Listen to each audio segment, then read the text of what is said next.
Okay, starting it off. We're here. Hello, hello. Yes, we have it going. Hold on, hold on. Gotta make sure I cover my face because I will be showing it, but of course, I still want to make sure I cover it before y'all see it. Okay, let's see. Zero. I get it. So, -1. Okay, I'm still here, buddy. Calm down, Iverson. So, -3. Okay, I think you're behind, Iverson. We're here, sir. Yes. Hello, everyone. It's me. Pretty much you barely see who my face is though. And there's Yo, Chief. boy. Hey. Chief with his nice and facial hair just staying there on his face. Very, very clean cut. I like it. I'm glad he kept it on there. Unlike me, who shaved it off. Unfortunately, no more beard. Super pissed. Oh, quit your You did whining. what you had to do. I had to. With work coming up, so I'm gonna do the whole show like this. We're gonna do it like this the whole time. I wouldn't be able to breathe. Okay, No. this is not gonna work out. I'm already barely like Give the fans what they want. they don't want this. They think they want this, and Give then give the fans what they they're all want. gonna run away in terror. I'm telling you. How about them Bengals? Okay, ready with the Bengals? The Bengals are dead last on our list. It's gonna be a while, Anderson. That was Monday's game. That is the last one. Yeah, on we're our going. list. We go in order, Iverson. You know this. Okay, Man. man. So should we get to the news first? I feel like that's where we should start off. The news about your face? Yeah. Oh, okay, it's getting there. All right, F it.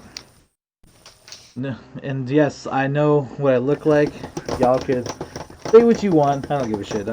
Chief already knows what I look like now. I mean, it's to be expected. You know, bigger guy. Remember that too. I don't care anymore. But all right, it's getting hot underneath this fucking hoodie. All right. Enough with the drum roll.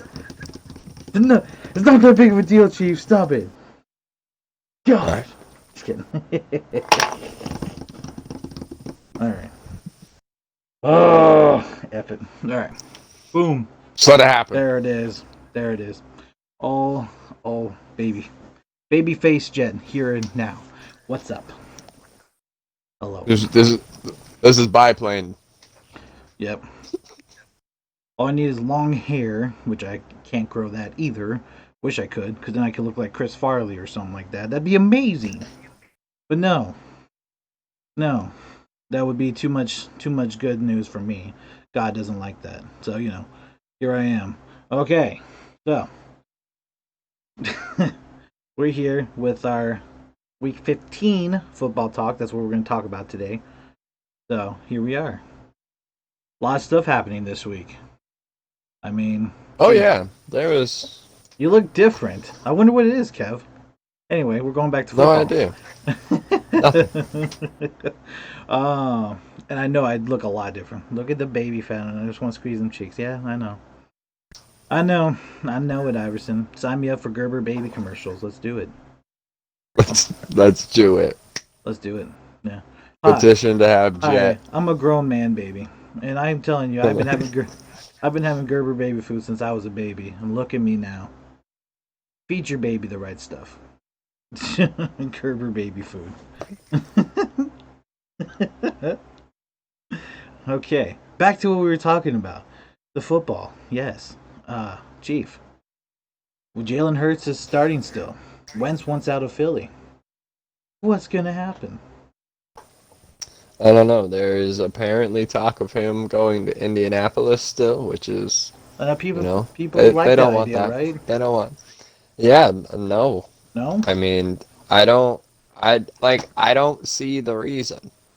I mean, yeah, Philip Rivers ain't the best quarterback, but he's a decent quarterback. He's gotten them this far, which is a pretty solid record right now. What are they? Hold on.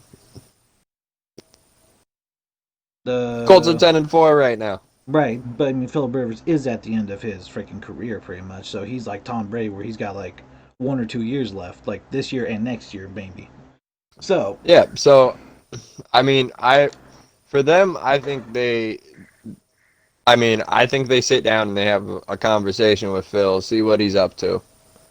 And But I yeah, think, yeah, but I mean, if he's staying for one more year, all right. So we're gonna pick up a quarterback in the draft, first round, no matter what. maybe, yeah. We're taking a quarterback, and he is going to be your protege for this, for the next year. You teach him everything that you know.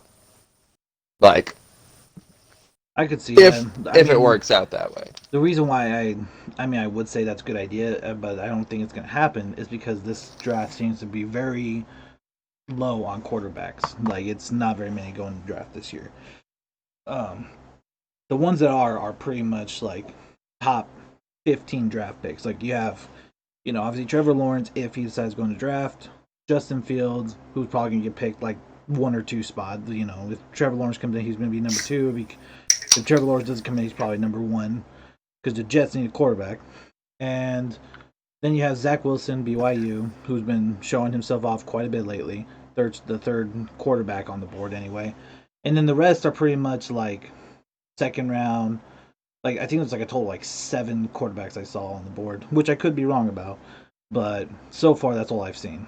And Well, hey, take an early second rounder. true. I I'll mean, roll with it. why not? I mean, especially when you know Might that you need might a get quarterback. lucky.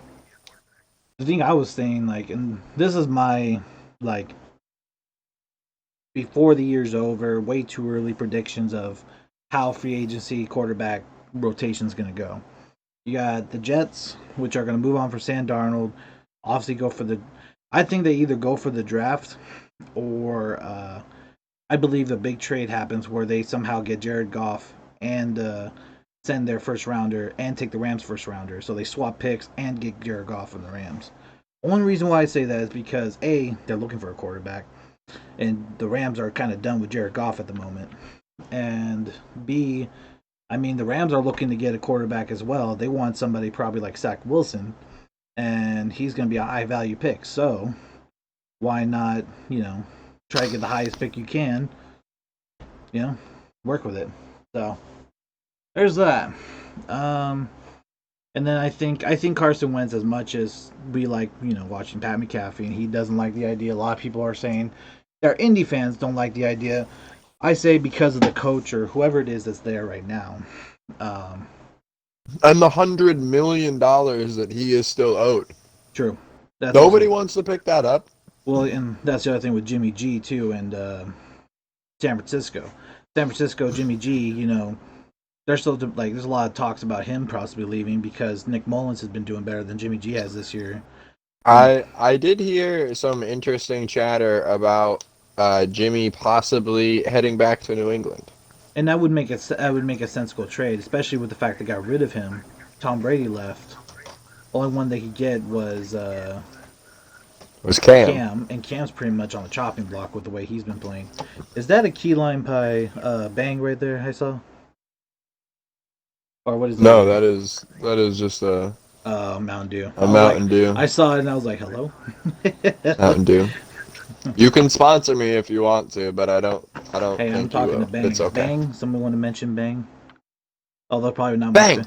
probably not with my face. Yeah. No, it's probably not good. Anyway, Bang Bang. What up, Eagles? But yeah, like I was saying, the quarterback rotation. Actually, Eagles, glad you're here because I think uh, I got another speaker. He would. Good job, Kev. What game you guys on? Huh? We haven't Haven't started. even started. Haven't started the games yet. We're still talking about the news about like everything going on, like Carson Wentz, how he wants out of Philly. Pretty much since he's been benched. I think he's going to Indy because I know you were telling me, or somebody was telling me from that's a Philadelphia fan that an old coach is with Indy, and you know it'd be a reuniting for him. So it would make sense. And same with Jimmy G going back to New England because again, drafted him. Yeah, they traded him away, so he's probably like, whatever. He still could go back and be a starter though. Like, and he knows the system with Bill Belichick, and he's the quarterback fit for Bill Belichick's actual schemes. So, yeah. Um, And then for Wentz, like I said, going to Indy because of the coach, and I mean, it would make sense for him to fit there. I know a lot of people don't like it, but the system makes sense down in Indy for him. I mean, honestly, it really does. So it would be a good It's fit. just it's the money for me. Yeah, Like the the money money, just doesn't make and it's the sense. same thing for Like Jimmy if G too, though. For me, like I think if anybody's gonna go to New England, like if they want to pick up Jimmy G's contract, absolutely he goes back to New England. But I think if anybody, if Rosen does good in 49ers, I think he has a chance to be a starter somewhere. New England, New York Jets. But like I said, like I'm guessing, like I said, two early guesses. Goff's going to Jets. I'm guessing Wentz is going to Indy. I'm guessing Jimmy G's going back to New England. Nick Mullins going to step up as quarterback for the Niners. Um, Jimmy G's going back to New England, and then crap, I just had it too. And then Mariota's another one with Oakland that they're trying to figure out. I know that some people think that he should be considered for a starting job too. I mean, maybe. I mean, he could go to Pittsburgh if need, because Pittsburgh needs a quarterback too, with Big Ben possibly retiring. oh yeah, I think Ben's done Two, three, after this seven. season. All right, there, Kev. Thank you for stopping by, though, saying hi, dude. I do appreciate that, Kev. You get a good night's sleep, man. Can't wait to talk. Call me crazy, but I think Rosen is Josh Allen 2.0.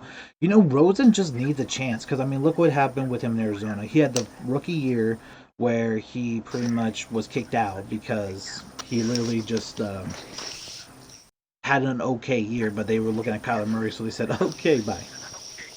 And then he went to Miami, where again didn't have much of a chance with Ryan Fitzpatrick coming in, and he lost his job to Ryan Fitzpatrick. Then now he's been on the practice squad with Tampa Bay. So I mean, Rosen could. I mean, I think he still has a chance to prove himself. And if he does prove himself, he's gonna get a job somewhere. But like I said, it's gonna be interesting to see. Um, but yeah, that's all I say about the quarterback situation. I know we have a draft situation too going on, but we'll get to that later because I don't want to just be like, "Hey, Chief, let's talk about this," and he's like, "I'm not prepared." So Oh, I don't. Yeah, that is the one thing that I have not kept up on is draft prospects and college football just in general. which is, I mean, like we're still in the middle of this year. We haven't even been able to get to like I think that we should wait till at least the combine to really figure out like what prospects Yeah, are gonna no, go high. that's the thing is I am more interested this year than I've ever been in like actually, watching some of the combine and at least like looking up the combine stats and everything. So like that is definitely something that I'm going to keep my eye on and yeah, after combine I'm going to have a much better idea of who people are other than Trevor Lawrence and Justin Fields. Because And it's just because those are the names that you hear all the every time, single time the draft is brought up on ESPN, on Nesson, on everything. yeah, yeah, no, exactly, and I agree with that. And at least at the combine, you'll see some of the sleeper picks that you don't know about, and you know that not even the coaches know about. They're gonna come out in the combine and just like wreck it. You know, you're gonna be like, wait, who's this kid out of you know North Dakota? You know, like something like that, or a Hmm. college you don't know about, and they're gonna just freaking and Oh not yeah, like and combines take a long time too, so I can sit there and combines and all right, well let's see some highlights on this mhm. dude. Yeah, and then it'll give us a Yeah, more I'll general have a much idea. better idea of what's going on draft wise, and Mhm. obviously I have my ideas of what teams need in the NFL, but once Yeah, I see the players, I'll be able to be like, all right, they need to pick up which homeboy, and they need to do this. honestly, like I'm gonna probably do that where I make two lists because I've seen too many people do this where they say, okay, I think that this player is going to be perfect for this team, and I see that and I agree with them. Like for example, for a lot of people, Cincinnati should get an offensive tackle like Pinay Sewell from sorry, uh, Penn State. Like he's the number one tackle in the draft. They have the third pick. You know, the first two picks are looking for quarterbacks. Absolutely go for that tackle. I understand. Like I agree with that. But I also see because it's we're humans and we like chemistry, morality, all that good stuff that camaraderie. I still see the Cincinnati Bengals possibly more likely getting Lamar Chase, wide receiver LSU, because him and Joe Burrows have history in LSU of being, the wide receiver quarterback duo there. So I wouldn't be shocked to see him go number 3 in the pick in the draft to Cincinnati. Even though they do have T. Higgins and Boyd over there doing well, I still think they want one more to fit that core for Joe Burrows as weapons, even though they need offensive line for him as well. But again, it could go either way. Like I said, it depends on how the GM actually handles it logically, like logically speaking, or chemistry, morality speaking. Sometimes they interline, sometimes they are, like I said, the balance, they want to pick one or the other. So, either way, we'll get to that though way later on too, because we got till April till that comes out. So we got like 4 or 5 months. Yeah. And hopefully by then I'll at least have some facial hair back, but probably not. I gotta keep the shave for a little while. The stubble. Yeah, like I already feel the stubble right here. Anyway, so to these games, week 15. It was a week. It was a week. I ain't gonna lie. A very interesting week. We had first with the Chargers and Raiders, which I think we both did. We We battled on that one. I said Raiders and You you said said Chargers. Chargers. And the Raiders, unfortunately, the way they've been playing lately, still came out with the same thing, huh? Man, I thought they had it. I mean, I got to give it to the Chargers. It was a good fight on both sides. As always, Just, division rivalries always good to watch. I love those. oh yeah, and I mean, nothing really. Derek Carr going down relatively early, which was not good. Late February, probably But Eagles, probably, because that's when the combine starts. So we'll be doing it around then. oh yeah, yeah, yeah. But Mariota picked up that slack though, showed that he still's got a little bit of juice left in him. yep, which then makes you wonder too. Again, in Oakland or Las Vegas, I should say. I keep saying Oakland. Not used to Las Vegas yet, but with the way Mariota played, I mean, would the Raiders be better off sticking with Mariota, send Derek Carr packing to somewhere else, or would you stay with Derek Carr and send Mariota packing, or just you know, or keep both until someone made a trade that you were liking for one of the two? Because that's the main See, question. that's one of those. It's one of those really difficult situations. Like it would be like if the Red Rocket went off. Can't think of his name at the Andy moment. Like Dalton. I'm spacing. Thank you, Dalton. I had too many quarterbacks in my head at the moment. Yeah. Like if when Prescott went down, if Andy Dalton had just went off, that would be like one of those situations where like, okay, yeah, but we still have Dak who was really going off, and like, but he was injured. It's not like he got benched. So I feel like it's going to be one of those. I mean, that's why you have a backup quarterback. Like that is their role, is to fill in when the QB1 goes down, and I think he did that. I don't think it really necessarily means anything more than what it was, but it will be interesting if it goes to Mariota's head or if Carr gets pissed off because of it when I don't think Yeah. it should be anything like that. It was Kind of. what a backup is for. Yeah, and like you said, it's probably nothing like the Jalen Hurts Wentz scenario because obviously Wentz has just been not good all year. Whereas, like Eagle said here, like Derek Carr actually has had a decent year, and then, uh, it's just been a rough year, especially for their defense because they have had some high scoring games, and like there have been some games where Derek Carr did fumble quite a bit, and other games where, like I said, he's on target, but mostly, they started like Eagle said again, they started strong, and at the end they ran out of fuel, so they're gonna have to figure out something with that, and I don't think Derek Carr is gonna leave, but using Mariota these last 2 weeks, I think would be a good idea for them because it would be nice to showcase him kind of like Josh Rosen in 49er territory, showcase their talents and they can see where they're going. Yeah, yeah, Wick, I know. Welcome. So, anyway, moving on from that. That Jonathan Abram guy is too busy trying to kill people on defense. Yeah, exactly. And Abram he's a great player at times, but yeah, he likes to focus on like the hit stick, if you will, more than he is trying to make a play. So Hmm. yeah, that's the main thing there. And then yeah, talk more after podcast. Will do. Will do, Wick. Will do. Um, but yeah, so for this game though, back to before we get too diverted off that. Yep, Mariota had a great game, passing and running. 9 carries, 88 yards for a touchdown. Josh Jacobs, 26 carries, 76 yards, just like less than 3 yards a carry for a touchdown.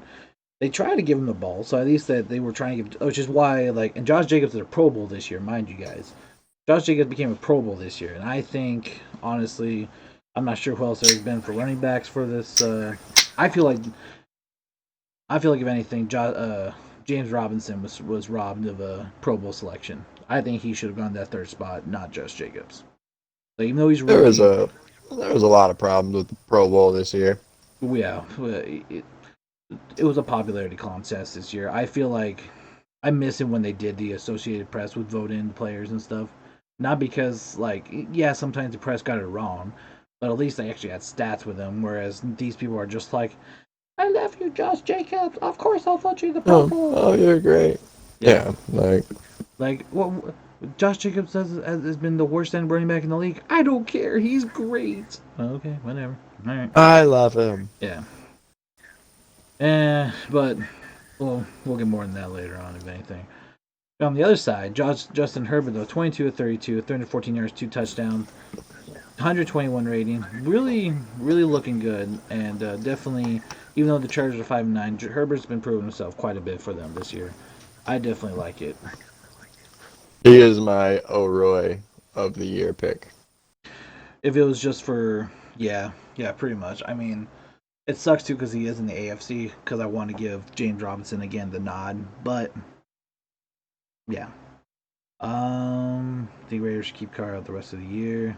Exactly. That's what I was saying too. There, Eagles. Mariota should get the last 2 weeks of starting, so that the Raiders can build him up as an asset to trade. And because like this year is a quarterback shopping year, like I said, or coming up. You got Pittsburgh, New England, Jets, Indy, Denver, possibly. Like and even Well, Jacksonville. do the Raiders have a chance right now? I don't believe so because they're in the AFC West division. The Raiders are still in it. Oh, okay. Okay. So that's it. It depends on. I mean, if the Raiders are trying to make a run, then I think they should definitely keep Carr in. If they're just, well, let's not fuck Carr up any more than he needs to be, especially after all of these quarterbacks going down and being hurt this year, I don't know. Yeah. Yeah. I mean, yeah. I mean, if they have the chance of the playoffs, sure, but Miami needs to lose out. You mean if Yep. for the Raiders to get Yeah, in? no, that yeah, I'm looking at that right now. Yeah, Miami needs to. Yeah, they're the team underneath Miami. So yeah, Miami needs to lose out. Which Miami's been playing pretty decently. It's hard to see them lose, but we shall see. They have. I mean, there is. I mean, if the Raiders, they're playing against the Raiders this week, actually, Miami. Mm-hmm. So if the Raiders can beat them and then win their last game, they have a legitimate chance because Miami is going up against the Bills week 17. Oof. Yeah, that's oof. But the Bills have already clinched. So do you sit your good players week 17? I would. Yeah, definitely. Like especially when you've clinched the division and possibly the first. Well, basically your division spot because I don't think they're in battle for the number one position, but it's not worth losing your players over. Oh yeah, no, they ain't gonna get that. Yeah. Okay. Then Chiefs again. got it on lock. Oh, right. Yeah. Then if I was the Bills these last 2 weeks, Kind of put in some backups, see what they can do, see who you like, etc. Yeah. Because yeah, you want to make sure you have weapons going into the playoffs, even ones that are hidden that you don't know about. Um. So yeah, and with the rest of these stats here, I mean, like I said, Herbert looked really good. Definitely, uh, possibly all right for the year. Rushing wise, Chargers still don't have a rushing game right now. They're also really in need of some sort of running back. I mean, Eckler's still Eckler. He still can get the job done, but they don't have anybody behind him. Ballage, 8 for 11. Joshua Kelly, 2 for 8. And yeah, it's just, they definitely are in need of some running back help in LA with the Chargers. Uh, Catching wise, of course, Darren Waller still showing why he's a Pro Bowl this year. 9 catches, 150 yards for a touchdown. Nelson Aguilar next, 4 catches, 49 yards. Jalen Guyton, 4 catches, 91 yards, with Hunter Henry and Tyron Johnson each getting a touchdown each. Each getting a touchdown each. Sure, that works. Uh, Fumble recovery by the Raiders to keep them in it. Jump that Justin Herbert. No, somebody lost. Didn't say who. But anyway, so they each recovered a fumble. Screw it. Whatever. Um, Yeah, pretty much just a narrow game all the way through that I'm seeing right now. Michael Badgley definitely frustrated a lot of the Charger fans when 1 for 3 kicking and basically only made their game-winning field goal to win the in overtime. Excuse me. Um, but yeah, so Badgley won the game, but with on their only his only field goal made, and yeah, I mean, Make them when the counts. pretty much. Otherwise, I mean, pretty much two like biting nails moment, like all the way through the overtime. Great game by Mariota and Herbert, and Badgley came in clutch when he needed to, even if he couldn't make anything else. And next game, we have the Bills over the Broncos. We don't really need to go through that. Nah, just kidding. So, Bills completely decimating the Broncos, just Oh, in high fashion. Josh Allen, 20 to 40, 359 yards with 2 touchdowns. And he also rushed in 2 touchdowns, 3 carries for 33 yards. Zach because Moss, he's a champ. absolutely. Zach Moss, 13 carries, 81 yards. Devin Singletary, 8 carries for 68 yards and a touchdown. So, not too bad running game either for them as well. On the other side, Drew Lock didn't throw any interceptions, so that's good, but 20 to 32, 132 yards for a touchdown. Didn't really do much. Melvin Gordon, 2 touchdowns on 11 carries for 61 yards. Bill Lindsay, 11 carries for 38 yards. And yeah, so I mean, they got the 2 touchdowns with Melvin Gordon to try to, stay in it somewhat. But looks like their kicker was not doing well at all this game. Had went 0 for 1 and went 1 for 3 on extra points. Yikes! That is There's Tyler Bass going 2 for 2 on field goals and 6 for 6 on extra points. 12 points total just for the Buffalo kicker. Definitely special teams player of the week nominee right there. We'll have to remember that. Absolutely. Um, Looking at the totals for tackles, pretty much Tremaine Edmonds, 8 total tackles, all solo, doing really well. Um, Receiving wise, Stephon Diggs, looking like Stephon Diggs, 11 catches, 147 yards. Cole Beasley, 8 catches for 112 yards. Dawson Knox and Jake Kumaro both getting a touchdown each. Kumaro, being the former Packer, still think he's underrated as a receiver, showing off what he can do with Buffalo, though. Just a complete decimation, though. Buffalo in this one over the Broncos, showing why they are one of the top teams in AFC this year, and why Josh Allen and Stephon Diggs are among the top 5 quarterback wide receiver duos of this year as well. Absolutely. And next up, we have the Packers barely beating the Panthers by a touchdown. Kind of a low game for Rodgers in this one, man. Yeah, it was definitely a low game, but I mean, saving his energy for the playoffs. They've already clinched. You know, why? I think they're kind of in that, you know, why overexert yourself? True. And They agreed. played exactly how hard they needed to play to come out on top.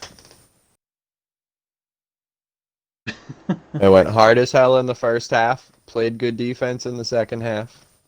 And then handled them in the second in the fourth quarter, pretty much just Yep. had a beer and waited. Agreed, Eagles to a point. I think I actually was shocked because I didn't think Herbert was that mobile, but he did pretty well. I mean, yeah, he was on point in the game. He wanted to get that win over the Raiders for sure. But yeah, I mean Rodgers, like you said, 2029 touchdown, 143 yards. I mean, he did get 5 sacks, so his O line definitely was failing him. So if I'm seeing that as They the head, taking it easy too. well, still, is They that shouldn't, if I'm seeing but that they though as were. head coach, and I know Rodgers made out this game okay, I'd be telling him to sit on the sideline for the next 2 games because you already know you made it to the playoffs. You know where you are standing wise. Like you already clinched the division probably. You finish the last 2 games out with some backups doing their thing. You know, like don't don't lose your quarterback over some bullshit. Just saying. Yeah. Teddy Bridgewater though, 3 sacks only for 9 yards each. So he got after him, but not for too bad. 21-35, 258 yards, no touchdowns or interceptions. So he got downfield, just couldn't finish. And was able to run it in though. 4 carries for 26 yards. Mike Davis, 14 carries, 59 yards. So in total, 115 yards on the day for Carolina, whereas Aaron Jones had more rushing yards than the whole team. 20 carries, 145 yards for touchdowns. Rodgers also rushing in for 1 touchdown as well. And He brought the belt back. he showed Uh, off the the- belt. oh, he showed off the belt. He ran in that end zone and just it was Discount double beautiful. check. Oh, it was the beauty. It was so beautiful. You always gotta love the classics. He's having fun. Like Yeah. that's been that's Why why I've been not? so on the Aaron Rodgers train Why not? I mean, your this year. team's. I mean, the way he's been playing this year, the way that the way he's been playing this year, the way that his team's been playing this year, just why not? You know, and like you said, especially with like the record they're having right now, especially with 2 weeks left. Like I said, tell your coach, hey, like I'll pad up if you want, but I'm gonna sit on the sideline these next few games. Like if you want to Now throw the me, question is, do we see some real Jordan Love action in the next two I weeks? don't think so. Like I think they're gonna, because I mean, if you remember when Rogers went out like before, they brought in not Love, they brought in the other guy they have, Boyle, I think it was Tim Boyle or something like that. So I think that Love is still under no playing time allowed your rookie year shenanigans. Like Hmm. I think that I think I think that they're gonna stick with Boyle for the year. I think next year, They are playing Titans and Bears. I don't think they're gonna put him in. yeah. And like I said, they already have the division Sad. easy. So I think they're gonna put in Boyle to kind of see what he does. Jordan Love is their guy to go to next, but they don't want to risk a Joe Burrows incident, honestly. Yeah, I can understand that. So yeah, and Okay. but yeah, still, I still think that they should give the other guys a chance. Like Aaron Jones, sit him, let Jamal Williams get some running back plays in because I mean, yeah, sure, Jamal Williams, get some playing time sometimes, like 2 carries, 14 yards, but let him get it, or 2 catches of 14 yards, and then for carrying, he got 1 for 6. So let him let him have a day. AJ Dillon, let the rookie have a day. You know, like have a couple weeks of free time. Why not? Um, but going back to the stats here, like I said, Alan Lazard, 5 catches, 56 yards, did well. Devontae 742. Just like I said, some small dump off passes for them. DJ Moore had a phenomenal game, 6 catches on 131 yards. No touchdowns, unfortunately, in the whole passing game, like I said, but still, DJ Moore did what he could to get the guys downfield and try to get him to score. Teddy Bridgewater lost a fumble that was recovered by the backers, and Yeah, pretty much all the stats are pretty much just basic to the point. I mean, Carolina had some kick returns that weren't really doing much either. Field goal percentage, though, both had 100% field goal percentage. So yeah, I mean the Packers were pretty much just like you said, did really quick scoring in the first quarter, 7 and then 14 in the second quarter, and then just ran out the clock for the next two quarters, third and fourth quarter. Pretty much said, you know what, we're done. Go ahead and just let's just Yeah, watch the clock go down, boys. why not? Pretty much. Um,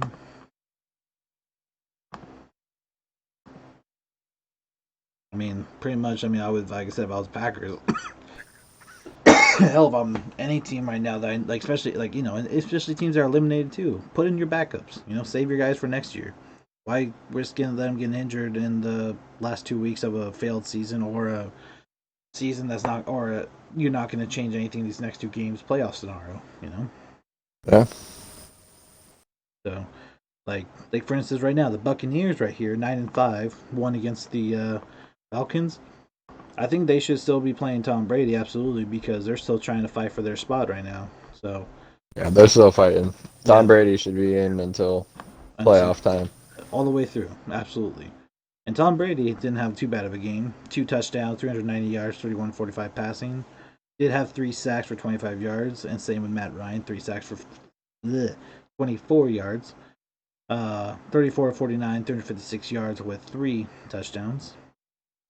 And unfortunately, the running game for Atlanta did not help whatsoever. 13 carries for 37 yards, no touchdowns. Whereas on the other side, only 51 yards carried for the Tampa Bay rushing team. But Fournette did score 2 touchdowns, probably within the red zone. So Oh yeah. able to get those A two. 1 for 17 in the red, but Which one? had a run. He had 1 for 17, Yeah, a but long one. Yeah, in the red. in the red zone, probably.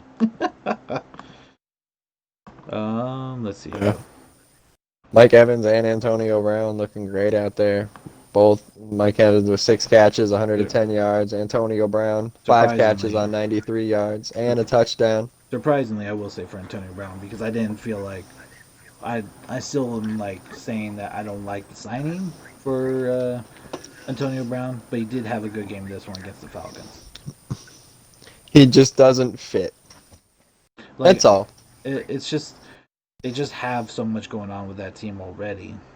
Like I still feel like Scotty Miller is undervalued on that team, and I feel like he could be an I asset. mean, maybe they're trying to be like the Chiefs, where the Chiefs just have talent in places that they don't need talent.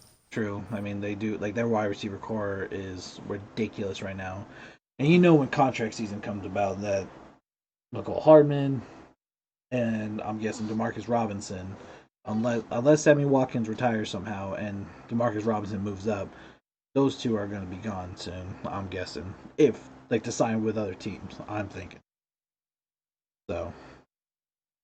That's just a guess though.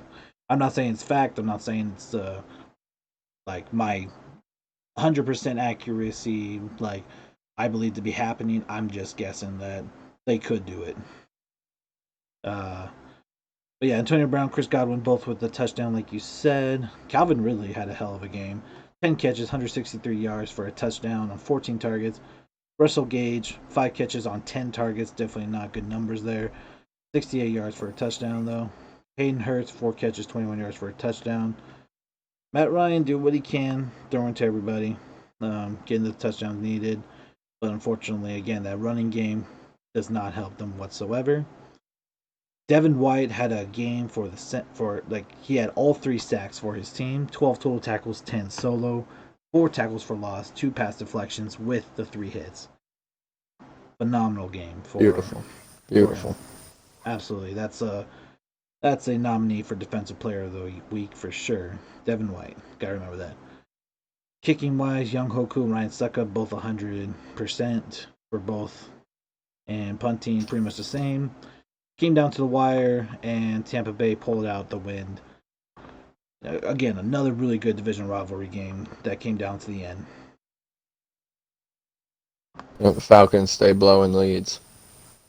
For now, I think that definitely this year's been, I think for a few teams, i.e., the for me in the example, Lions, Texans, and Falcons has been a wake up year for Matt Patricia leaving the Lions, Dan Quinn leaving the Falcons, Coach O'Brien, Bill O'Brien leaving the Texans. I think next year is a rebuild year for them. Get themselves back in order, see where they go from there. Lions could be steering away from Matt Stafford possibly too, but we'll see how that goes. First, we're going to talk about the Niners and Cowboys game where Cowboys won this one actually. They I hey, was the I Red was pretty impressed. the Red Rockets said, "Hey, I like playing against Red," and he showed it. Let's see. Yeah, what's up Is there, Andy JoJo? Dalton fighting for his job? You're right. Falcons stay blowing leads. That's right, Eagles. You can quote that too. Trademark it. Ding. Falcons stay blowing leads. But the Jets fuck up. The Jets won. What do you mean? We'll get that in a sec Yeah, though, they're JoJo. fuck up. Oh, I get it. Because they're not first place anymore. They're second now in the draft. You're right. You right. Okay, I get that. They wanted to feel good this year. Come on. They don't want that donut. They want a maple bar. Give them their maple bar. Cool, you got the maple bar, but the Jags ain't gonna win their next two games. I know Jacksonville's sitting there in their front office just dancing. You know, they're like, hey, They Trevor, literally just Lawrence. wait. Did we? They just win. We just got number one. Check the stats. Yeah, we're number Play one the coach. third string. Get Jake, you know that guy. Jake. You know that bum that sits out there in front of our stadium and just drinks? Grab him. He's playing O Screw line that. this week. Jake, where's Luton? Where's Luton? Luton, you're going back in. Don't give me that shit. You're going in last two games. Whole practice squad. Let's go. Okay, who's our best players Here's on? your chance. Who's our best players on this team? James, you're going to the practice squad. No, you're not in trouble. We don't want you hurt. Who else? Who else? Okay. Keelan Cole. Get your ass to the practice squad now. Jeez.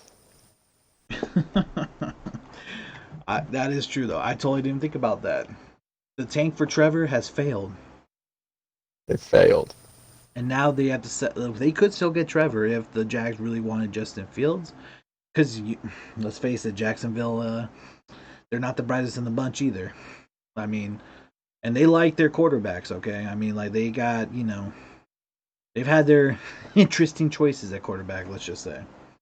I will say though, Byron Leftwich, as much as his quarterback skills were iffy, he definitely he's definitely sorry, I got distracted.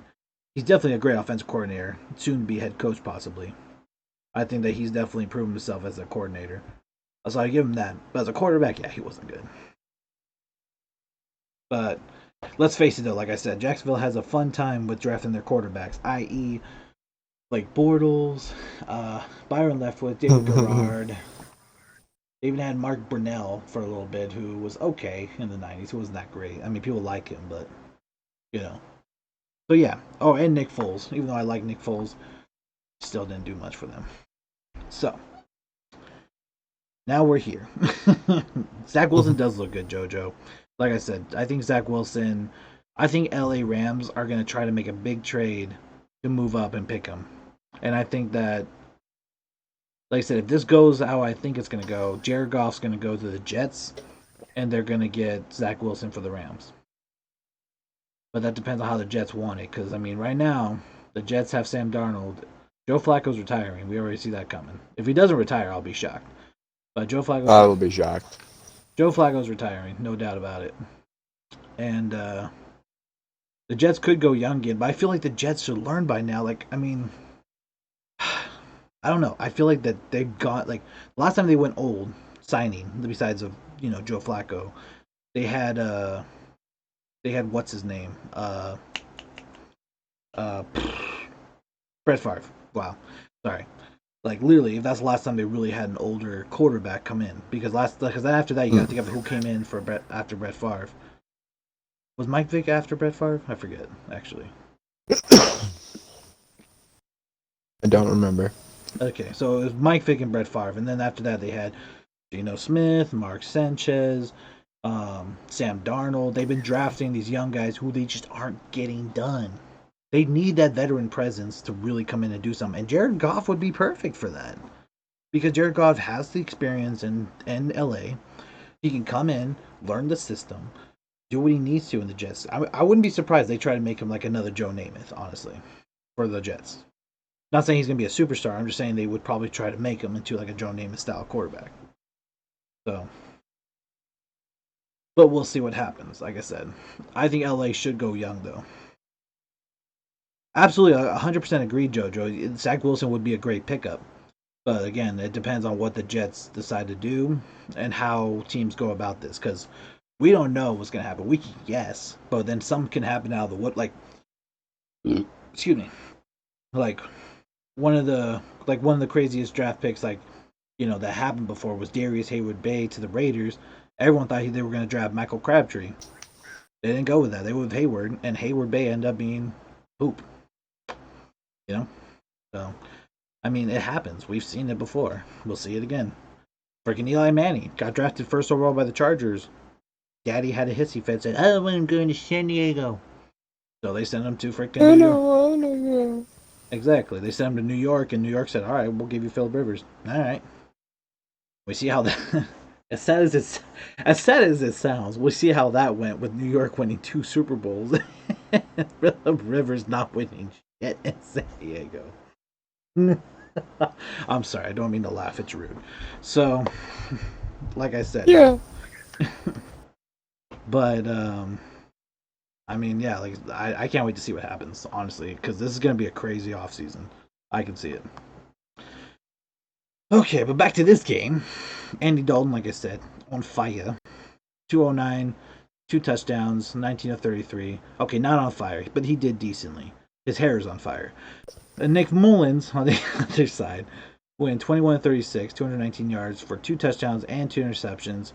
And then the coach said, "All right, Nick, you're throwing a lot of picks. Get the fuck on the sidelines." And then CJ said, "Hey, I got this. 5 for 700 yards for a touchdown as well. Looking really good in this one.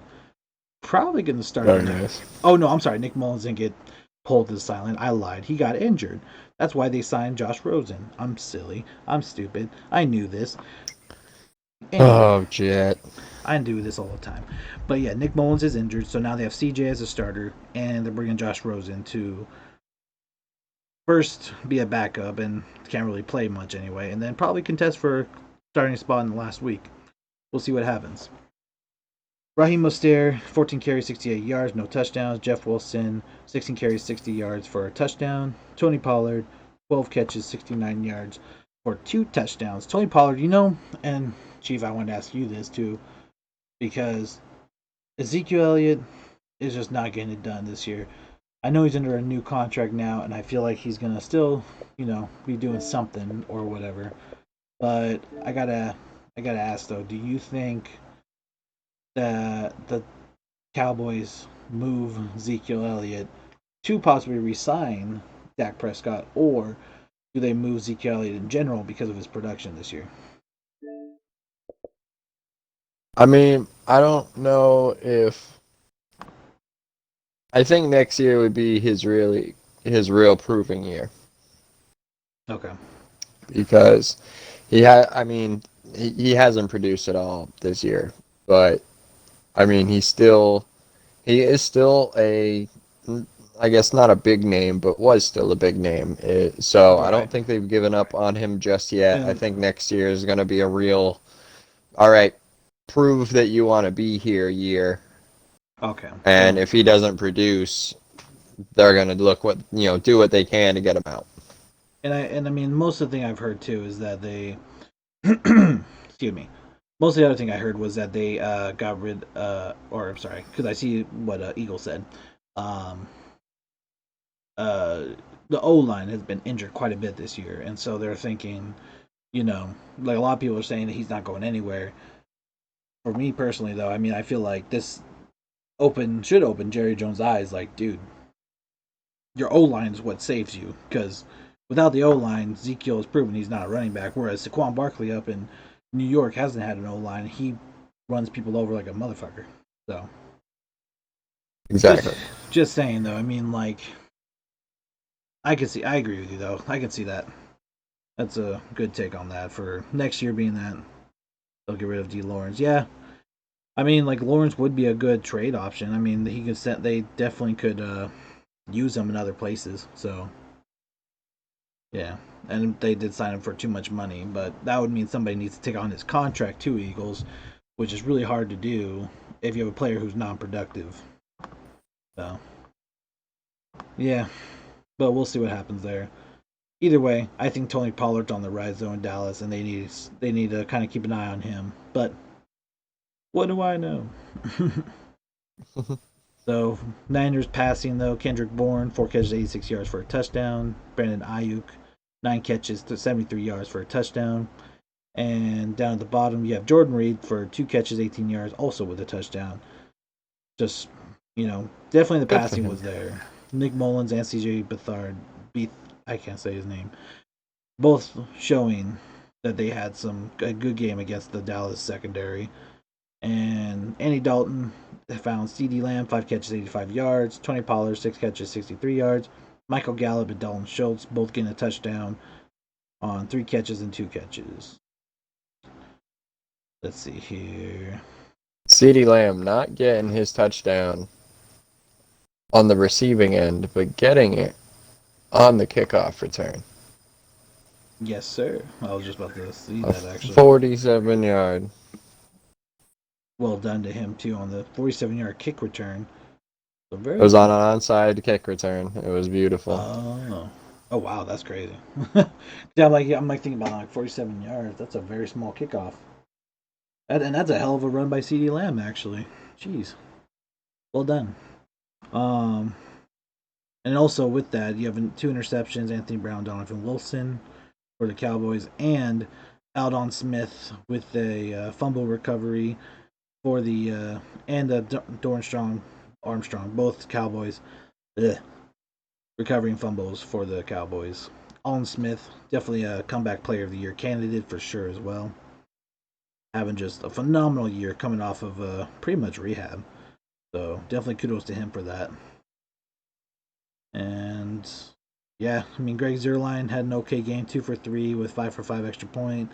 Robbie Gould, perfect, 2 for 2, 3 for 3. And unfortunately, though, the rushing total touchdowns. Wait. Oh, and the kickoff return really screwed over the Niners, I think, in this one, actually. Because, yeah, like you said, CeeDee Lamb returned that for a touchdown and game over. You know? They went for it, didn't get it. Yeah. But With that, Dallas is still in this. yeah, I can definitely see that Eagles with the way Dak played this year. Absolutely. I mean, if he comes back the way he did last year, absolutely, he's gonna have an amazing year. I can definitely see it. I still think the Eagles can do something as long as they get Jalen Hurts set up for the year. They get him some targets because let's face it, their wide receiving core is not that great with JJ Arcega. Can't say his last name, but JJ pretty much not the guy to go to. Jalen Rager's okay, not the greatest either right now, but the only really target he had was Zach Ertz, and I mean Ertz isn't even playing right now, so yeah. I was gonna say something too about that. Shoot. Oh, and then Peterson. We'll see what happens with Peterson too, because I still know that what's his name's gone. Wentz wants to get the hell out. He's out. I think Peterson's gone too at the end of this year, but I don't know. I mean, Eagles here was telling me that he saw that Peterson's been pretty much in like very uncaring about interviews. He just doesn't act like he wants to be there, even though he's the head coach. He's very incontent. Right now. He's already threatened before that he'll leave Philadelphia with everyone blaming him for losses. I mean, what do you think, Chief? He goes. I I mean, I think a big chunk of Philadelphia wants him out. But I mean, I think they want Wentz out just as much. So I think they're waiting to see what happens. I mean, if Jalen Hurts keeps going off, I mean, get Wentz out of there. Let's just do some rebuilding. Maybe it wasn't the coach.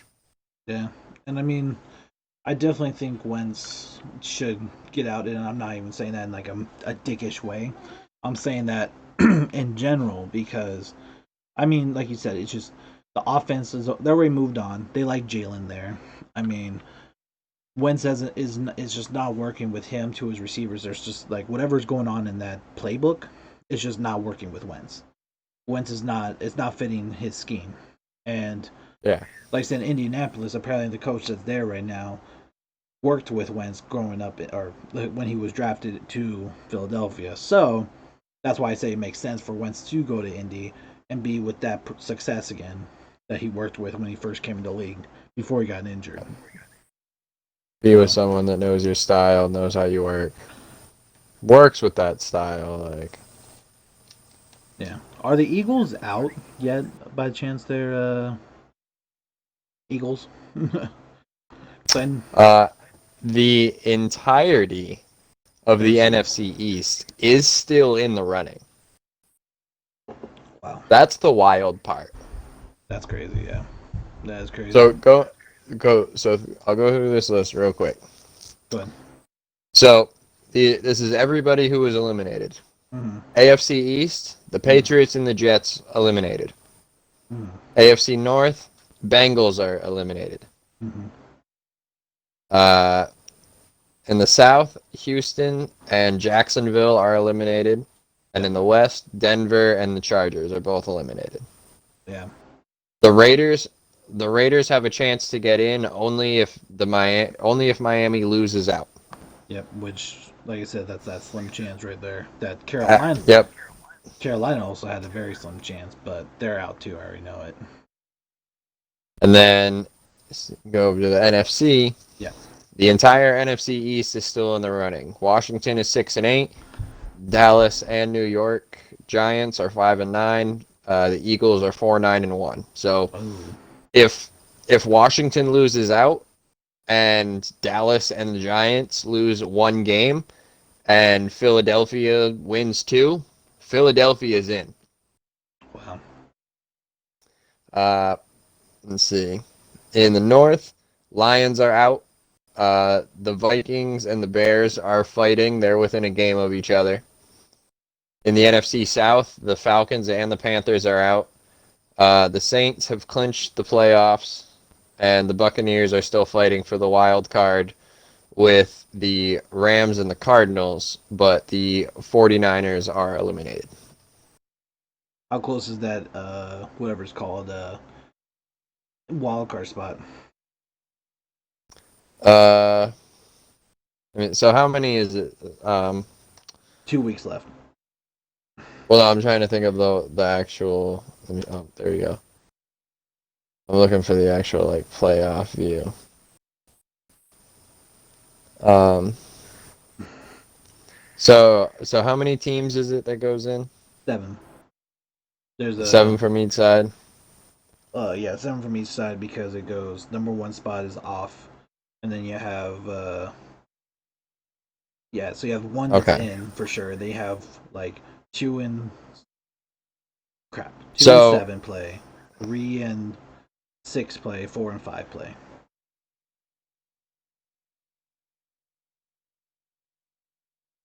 yeah. So in the AFC,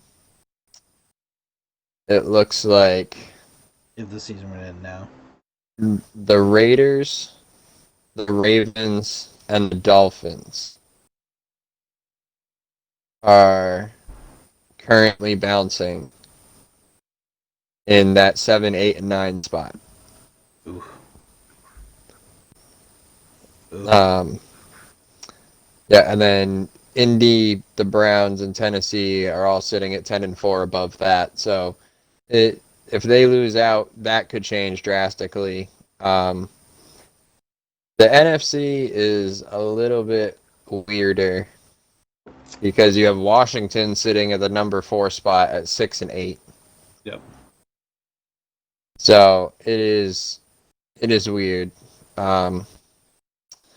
But yeah, if the Eagles win the next two and Washington loses. so was it Dallas and the Giants lose at One. least one, and Washington loses the next two, then the Eagles clinch their division and move on. So basically, if Washington wins this next week, Philly's out. Yep. Yeah, if Washington wins this week, Philly's out. If actually, if the Eagles, the Cowboys, and the Giants all lose this week, and Washington wins, then Washington clinches the division. Oh wow. So, but that's only And if that's the and scenario. Like, if Washington wins and all three lose. yes, Yeah. Usually AFC but is more better to get, and that's opposite. Yeah. Yeah. This year has been NFC wackiness.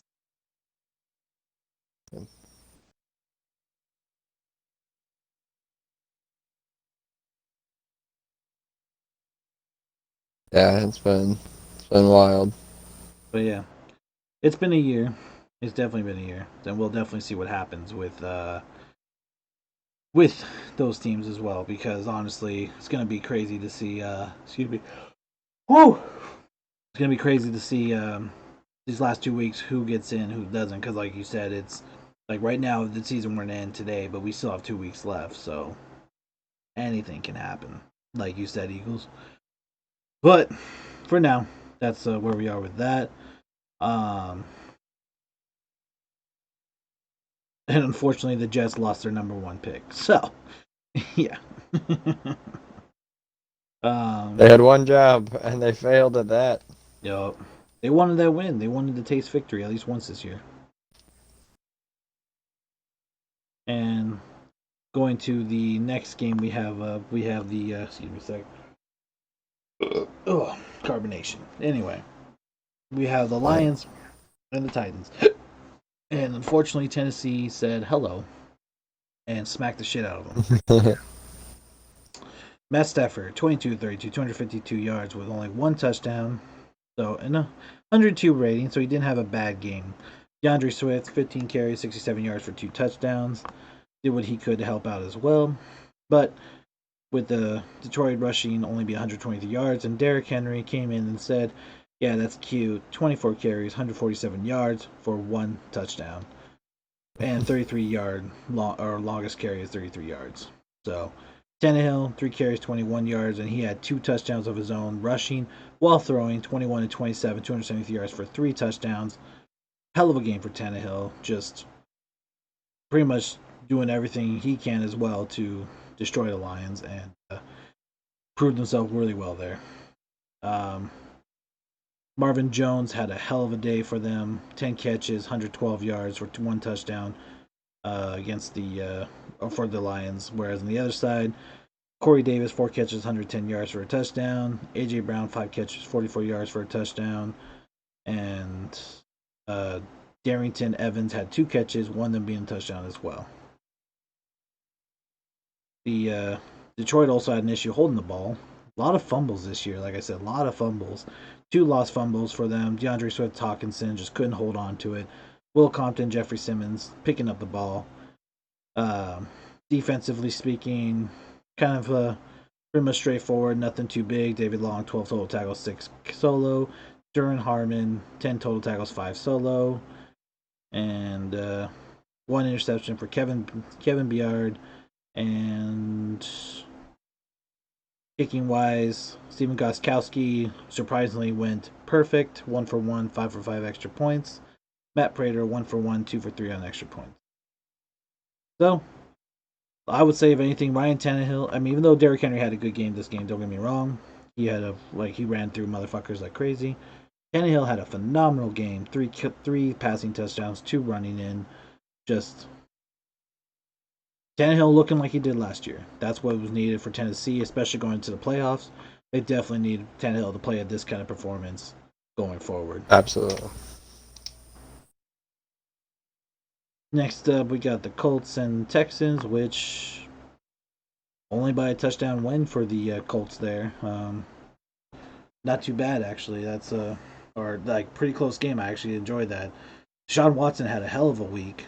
33 of 41, 373 yards, 2 touchdowns. But once again, that O line for Houston is just booty. 5 sacks for 31 yards. Trash. I'm telling you, like Houston, once they get their coaching situation figured out, if they fix their O line, I think Deshaun could definitely take off and do really well as a quarterback there.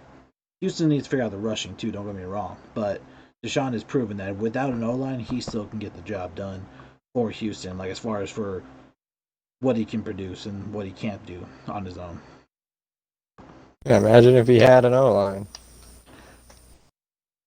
Imagine if Joe Burrows had an O line. It usually has. Oh, sorry. I see you now, Squid. What's up, Squid? I'm not here. I fucking should have bet on the Jets game and the Bengals game. I was fucking right. Hey, you did say the Bengals were gonna win. I should have believed you, Squid. You were definitely right on that. Actually, we uh, we said Steelers were gonna come back and beat the Bengals. Juju was too busy dancing to TikTok and got his ass handed to him. Yeah, he's not allowed to do that anymore. Yeah, he was too busy listening to that one dun dun dun dun dun dun dun, dun, dun. When Like the actually the coach actually told him to stop he's that not shit. allowed to anymore. Good. Finally, Mike Thomas stepped the fuck up. Jeez. But he was too busy listening to that. Instead, he should have been listening to "Oh no, oh no, no, no, no," because they definitely lost that shit. Yeah, and I definitely understand Squid. I get it. We'll see what happens though. 2 more weeks left, man. We'll see what they decide to do. Going back to here, we got Philip Rivers, 22 of 28, 228 yards for 2 touchdowns. I mean, also, I mean, 1 sack too. I mean, I'm sorry, but like Phil Rivers, I feel like he's been doing decently, but again, Colts O line has been a godsend for them in this one too. Like the Colts have one of the strongest defenses in the NFL and one of the strongest offensive lines in the NFL, which shows in their record and their play style. Yeah, John, they're a very slept on team.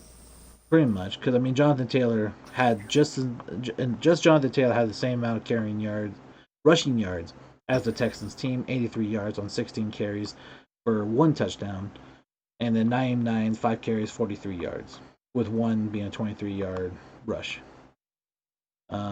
Zach Pascal 2 touchdowns, 5 catches, 79 yards, being their main point of offense. David Johnson was not running the ball at all very well, but 11 catches, 106 yards for David Johnson. A lot of screenplays, I guess, for him. And Chad Hansen and Kiki Kuti, I don't know if I say the name right, had the 2 touchdowns for Houston as well. 2 lost fumbles to the Colts as well.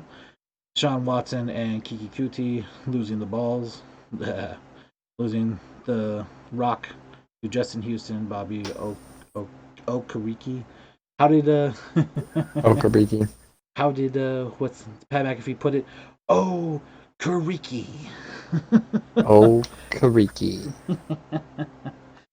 uh, DeForest Buckner had a great game. 4 tackles, 3 solo, 3 sacks, 2 tackles for loss with 4 quarterback hits, making himself known for the Colts. 15 total tackles, 9 solo by Darius Leonard.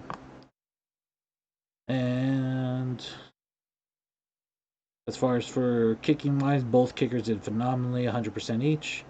And pretty much all the other stats are right down to the wire the same. So this all came down to probably, I would say the rushing game really helped the Colts pull away on this one, honestly.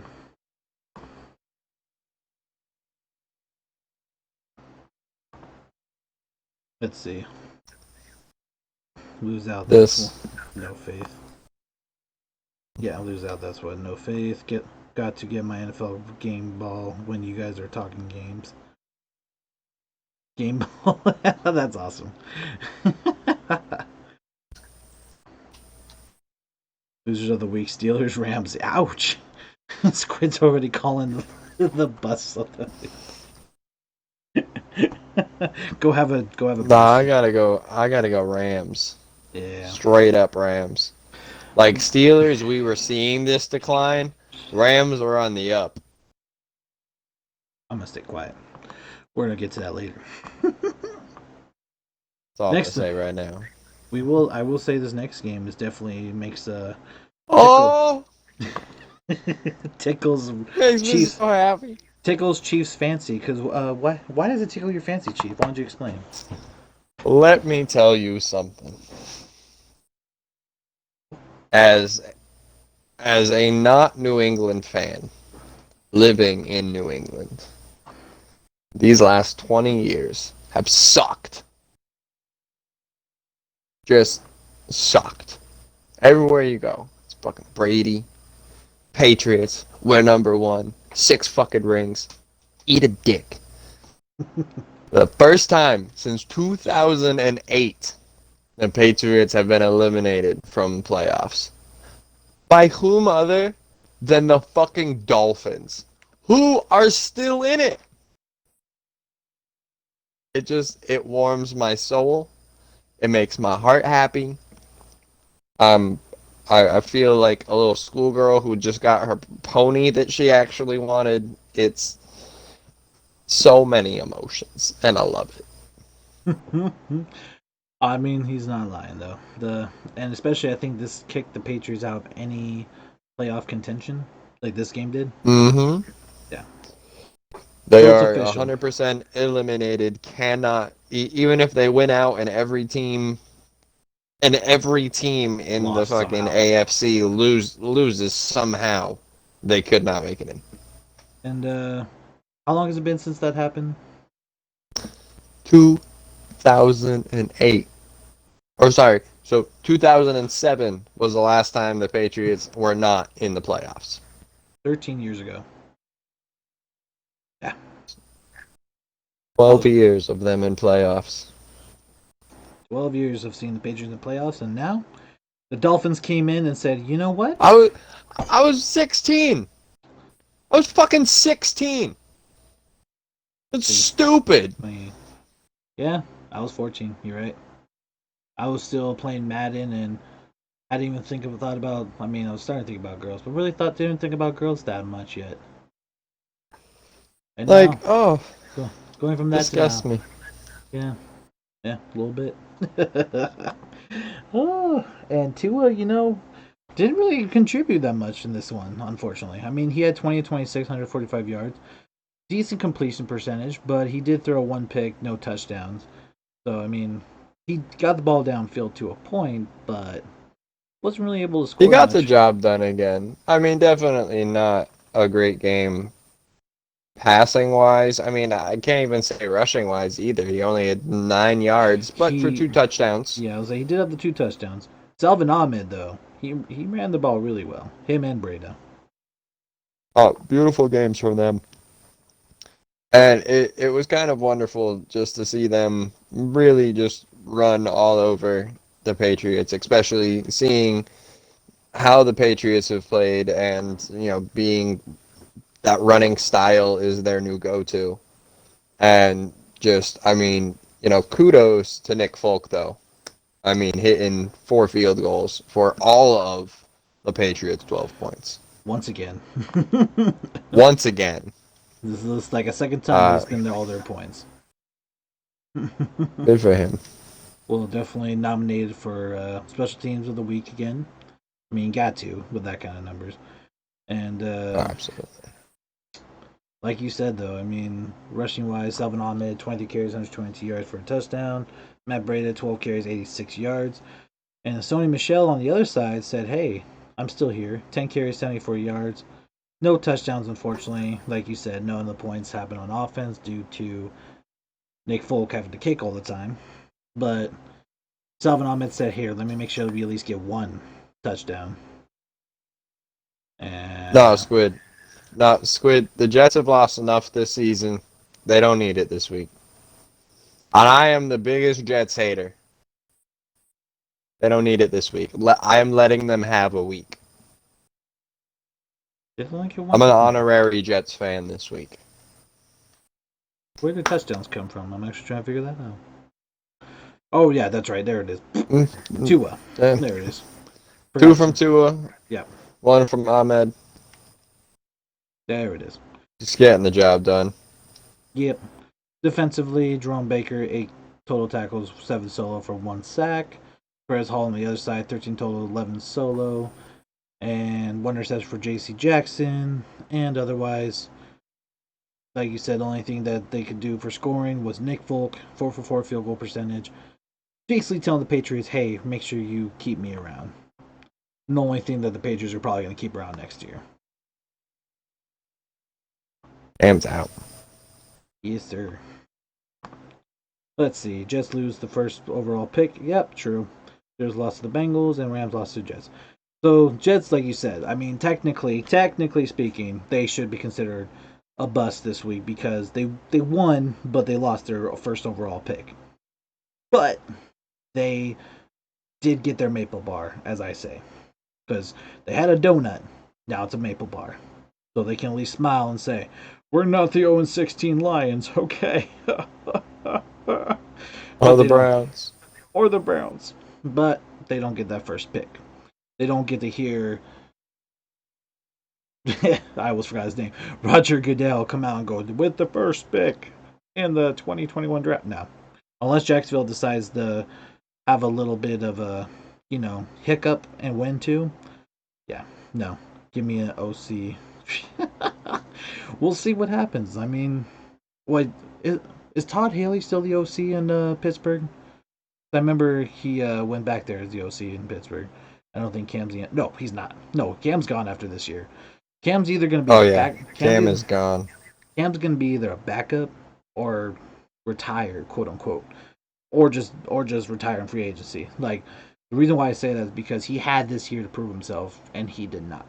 So New England's looking for a quarterback, which is why I say I think Goff, I think Rosen, I think Jimmy G. Those three are his choices. They could try the draft, but I highly doubt it. And I don't think they like their backup they have right now. What's his name? What's his name? The guy behind. Uh, I know, but he did not do well in his start when he fucking was Wonder Boy. a Wonder Boy. Had to bring out my Tenacious D a little bit, but so yeah, Miami secured themselves as one of the AFC East favorites with the Bills, and the Patriots are floating down 2 week poop village, pretty much, because they're not doing anything. They got nothing going on the next 2 weeks. Yeah, Bill Belichick's already trying to like. They're asking him what he plans on doing next week. He's like, next week? I'm looking at next year. The next 2 weeks don't mean shit to us. Fuck it. Put in the Wonder Boy. Let him go play quarterback. and Jason Stidham. and this does my heart good. Chicago Bears, the Bears beating the Vikings this week. Does my heart good. Not because I'm a Bears fan, but because I don't like Kirky Boy. Mitchell Trubisky, 15 of 21, 202 yards for a touchdown interception. Didn't do much, nothing too bad, nothing too special. Kirk Cousins, 24-35, 271 yards. Did have 2 touchdowns, but also threw a pick as well, with 3 sacks for 22 yards. Nothing much there either. Dalvin Cook said, here, hand me the rock. 24 carries, 132 yards for 1 touchdown. And David Montgomery on the other side said, oh yeah, I can do you better. 32 carries, 146 yards for 2 touchdowns. Hell of a game for both sides, honestly. Like, even though Trubisky and Cousins had okayish games, nothing too big, the running backs were just duking it out, and I love that. That's a hell of a game. That was a beautiful game. I didn't expect it to be as close as it was, honestly. I picked the Bears simply because I want the Bears to do good, and that was kind of a silly pick on my part, but I'm glad they came out on top. Right, I agree with that. And I don't. They'll give Stidham, thank you, Eagles, for that. I was trying to remember his name, Jared Stidham. They'll try to get. They'll probably. They're going to give him the preseason to try, but they're going to go for another quarterback to battle Stidham because they're just going to make Stidham the main guy, and that's it. They want.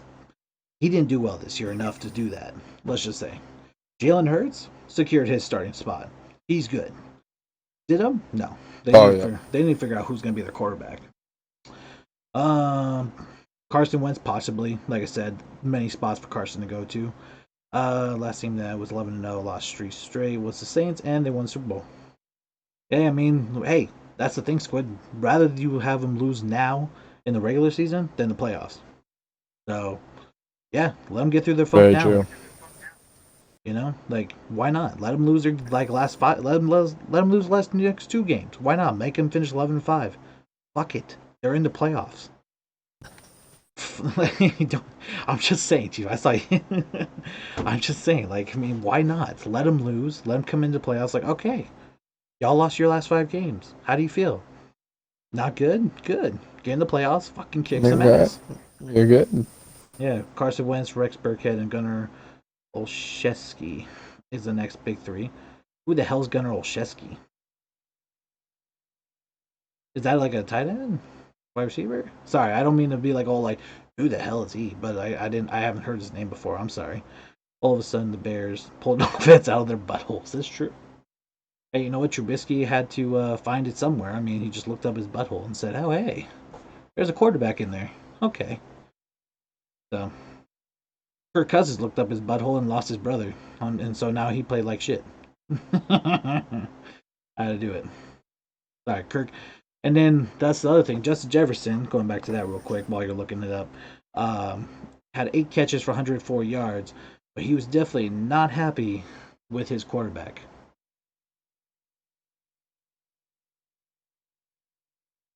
I think that was this week, right? Justin Jefferson cussing out Kirk. Oh yep, that was this week. Yep.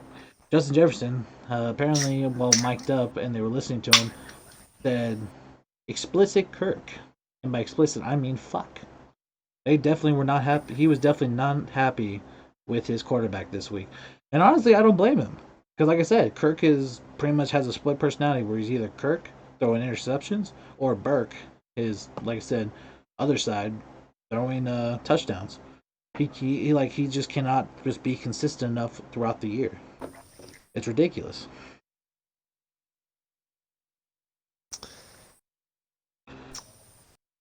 Yeah, just wasn't overly impressed with this game. Like I said, I mean it was closer than I thought it was gonna be, but just not the most. Oh, I mean I know the Vikings are out of it, Yeah. but I mean they're not playing like they're not playing like a division rivalry game. I mean the running backs are all there. I mean and Justin Jefferson tried, but Yeah. But it doesn't help when. I mean, yeah. I don't know. I just still don't think Kirk is the answer for Minnesota. And I think they're not going to get farther in the playoffs or in their division with him as their quarterback. I've been saying it since they re-signed. absolutely not.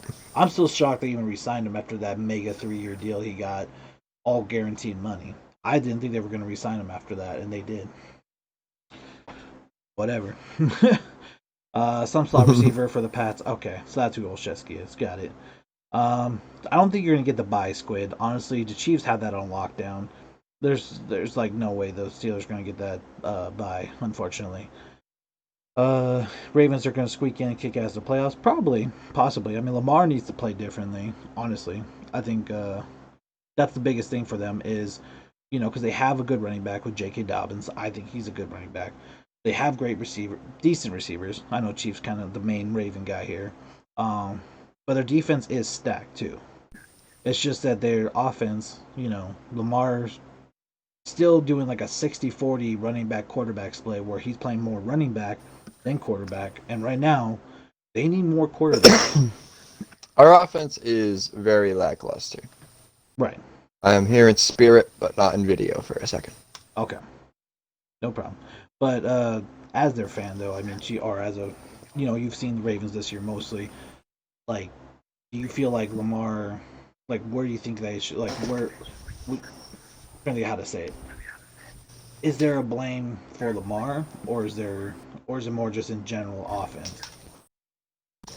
I mean, I think it's more. the blame is going to be put more on Lamar simply because he is coming off of an MVP winning season. Like this is not how you expect an MVP winner to play. I mean, and I wouldn't go as far as, before people say it, I wouldn't go as far as saying this is a Madden curse or anything. I mean, he's not playing terribly. He's just not playing as well as he did.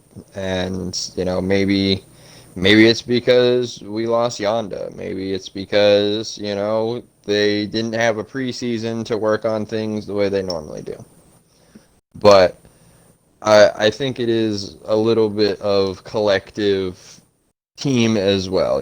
Early on and even midway through the season, Marquise Brown wasn't catching as much as he would. We didn't have Andrews in after the injury for a little while. He's back. He's been crushing it.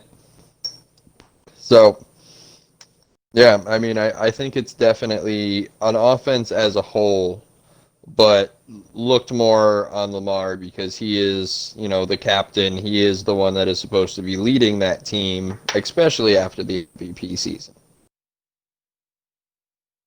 Okay, definitely, I definitely get that. And honestly, Squid, Cam Newton to the Steelers. I'm telling you, I don't think that's gonna happen. I mean, it could if Juju and him are cool. I don't know because I mean, like, that's the thing that they want. The Steelers want is that they have a star receiver in Juju. Chase Claypool and him are cool. They want that Cam. They want somebody that Juju is gonna be cool with. If Cam Newton and him are cool, they'll probably go out and try to sign him. But I highly doubt that Cam Newton's gonna go to the Steelers. Honestly, I really don't think so. It's the I just don't competition. feel like that fit would work. Cam as a fullback. He's too old for that now, Eagles. He's 32. He's going to be 33 next year. He's not, like, if anything, he needs to slow down on his running and be more of a pocket quarterback. But he's, like, because he did 1 week this year, he was a pocket quarterback. And we saw it. And he had, like, a 400-yard game and had a great completion percentage. He had a good game this year where he did that. But the He problem, tries to be something he used to be and not what he needs to be. he's trying to be like he was during that Super Bowl run with the Panthers. He's trying to run the ball and try to be Superman, and he can't. He's not Superman anymore. Unfortunately, he's retired. He's Clark Kent trying to, dreaming of being Superman again. Just saying. I would like to see a yeah. Okay, so back to this game though. Just while you're doing that, let me see. There we go. Um, yeah, so Jefferson, even though he was mad at Kirk, he still had a good game. 8 catches for 104 yards. Tyler Conklin and Adam Thielen both had a touchdown. And then on the other side, Allen Robinson, 4 catches, 83 yards. Darnell Mooney, the rookie, still showing off, 449 with a touchdown. And honestly, Mooney's another one that undervalued as a receiver only because of the quarterback situation. Bears have a good quarterback; they should be doing a lot better. Or one that doesn't get injured for sure. Um, let's see here. Going down here, defensive wise, uh, Danny Trevathan, 11 total tackles, 4 solo. Eric Wilson, 11 total tackles, 5 solo. And make sure nothing else I'm missing. Pretty much, Cairo Santos definitely had a phenomenal game, being half of their points pretty much. 4 for 4 field goal, 3 for 3 extra points, 15 total points. Definitely should be. I'm definitely nominating him for Special Teams Player of the Week. 15 total points for a kicker, hell of a day. And unfortunately for him and the Bears, they pulled it away with 6 points That Bears. over the Vikings, knocking them out of playoff contention. Or just making sure they know they are. I don't know. I'm pretty sure they knocked them out though, because this week was a main, like, you know to be seen kind of thing to happen. The Vikings are nope. The Vikings are still in it. Oh, probably Um, just barely then. yeah, no. They were tied going into this week. They were both 6-7. So the Bears coming out on top. They're 7-7 now. Vikings are 6-8. Um, they are fighting currently. Uh, they both could still be eliminated. Them and the Cardinals, right? The Cardinals are 8-6 right now. So Oh, so they have to watch the Cardinals lose 2 games and then win 2 games, huh? yep, yeah. Arizona has to lose 2, and yeah, because I think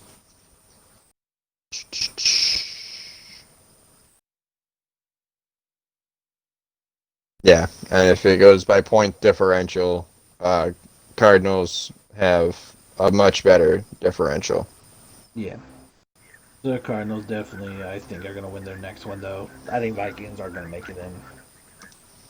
And See, Squid. Cardinals have 49ers and Rams next, so Oh yeah, Cardinals against the Niners is probably going to end it, honestly. Especially the fact that now Mullins is out. They have Bethard and they have Rosen coming in. So unless Bethard has a great game, I highly doubt it. So back to Squid. Yes, he.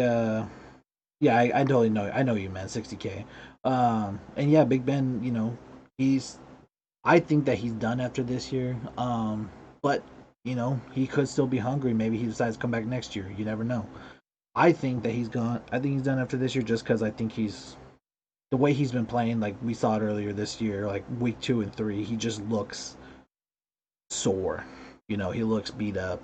Like when he runs, he looks like he's stiff. He just like he's going home with like doing like hour and a half ice baths just to relax. Like it looks like he's ready to call it. Honestly, I could be wrong. I'm not gonna say it. I'm just saying for me personally, it looks like that, but I could be wrong. So but the Steelers still should be looking for a quarterback in case he does retire. And next game we have up, just to kind of say it, which, by the way, I saw this earlier, Chief, wanted to tell you for the Washington Seahawks game. Dwayne Haskins was fined and removed and was fined by his team and had his captaincy revoked by the team for not following COVID-19 protocols, and a video surfacing of him in a strip joint without a face mask. you just wanted to see some titties. And he wanted to make sure he could breathe okay while seeing some titties.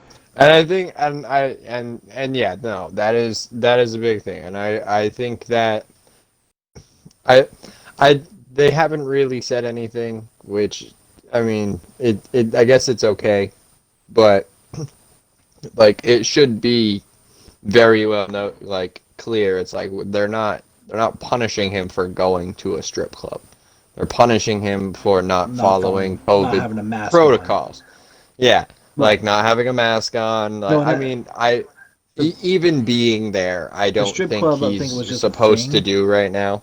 Right. The strip club thing was kind of I think like it was added because of the fact that it's showing like he's out in public where he shouldn't be because of COVID being such a big deal still.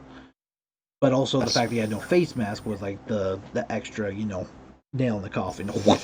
Yes, And yeah, like so that is what the man should be being fined. I mean, he that is what he is being fined for, is not and wearing a mask out in this situation. and the fact that he just lost the game to Seattle and he's out partying pretty much, He not was giving a sad, damn. wanting to see some boobies.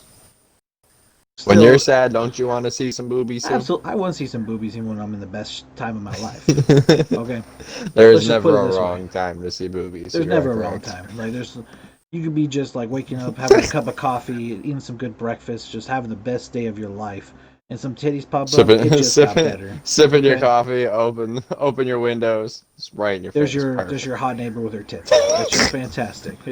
There's no question about it. Okay, it's just like, oh, Uh, good morning. Okay, well, looks like lumberjack touche, needs to come into touche. play because I gotta chop some wood.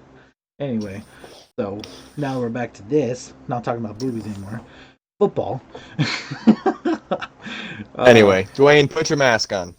Dwayne, put your mask on. We're breathing on titties without a mask. Pretty much, that's exactly what it was. Exactly. Without a mask. And inhaling her glitter-covered chest. Pretty much. Glitter gets on everything. Yeah, and he probably showed up to the meeting and with Ron Rivera, and Ron Rivera says, "You know, I called you here for," and his face is still full of glitter, going, "What, Coach? I don't understand." What are you talking about?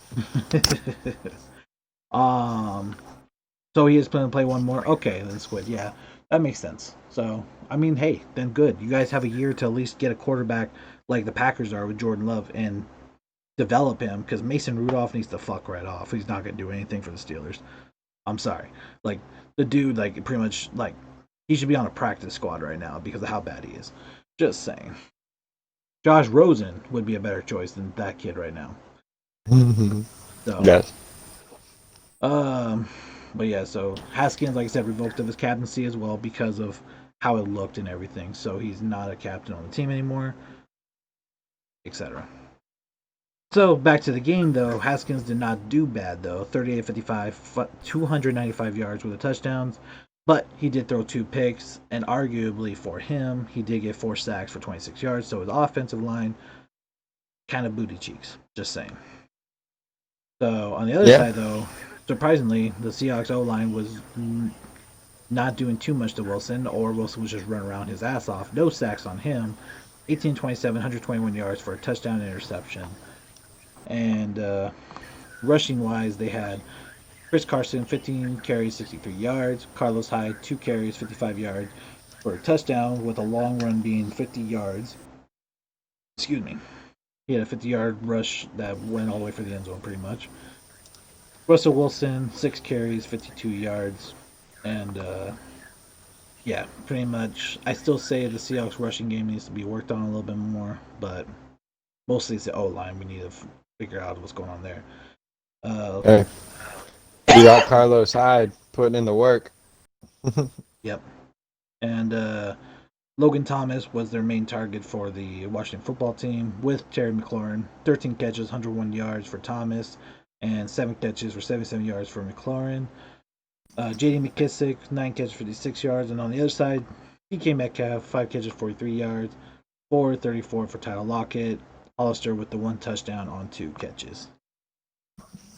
Defensively, Bobby being Bobby Wagner, 13 total tackles, 7 solo. Bobby. Jamal Adams, 9 total tackles, 7 solo, 1 sack as well. And on the other side, Cameron Curl, 8 total tackles, 6 solo. Yeah, pretty much just doing what he can.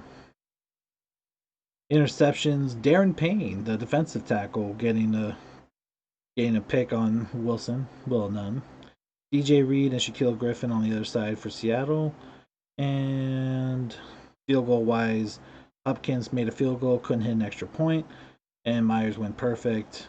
And other than that, yep, pretty much everything else is straightforward to the point, same. Unfortunately, though, because of the extra touchdown, I would say for the Seahawks, they kind of ran away with this one. Wait, or is it? Yeah, extra, wait, no, not extra touchdown. Was it a safety? Was there a safety? I think they had a field goal in this. Oh yeah, they had a field goal in the safety. I think in this one actually. So because of Yep. an extra field goal in the safety, excuse me, they ran away with this one. There we go.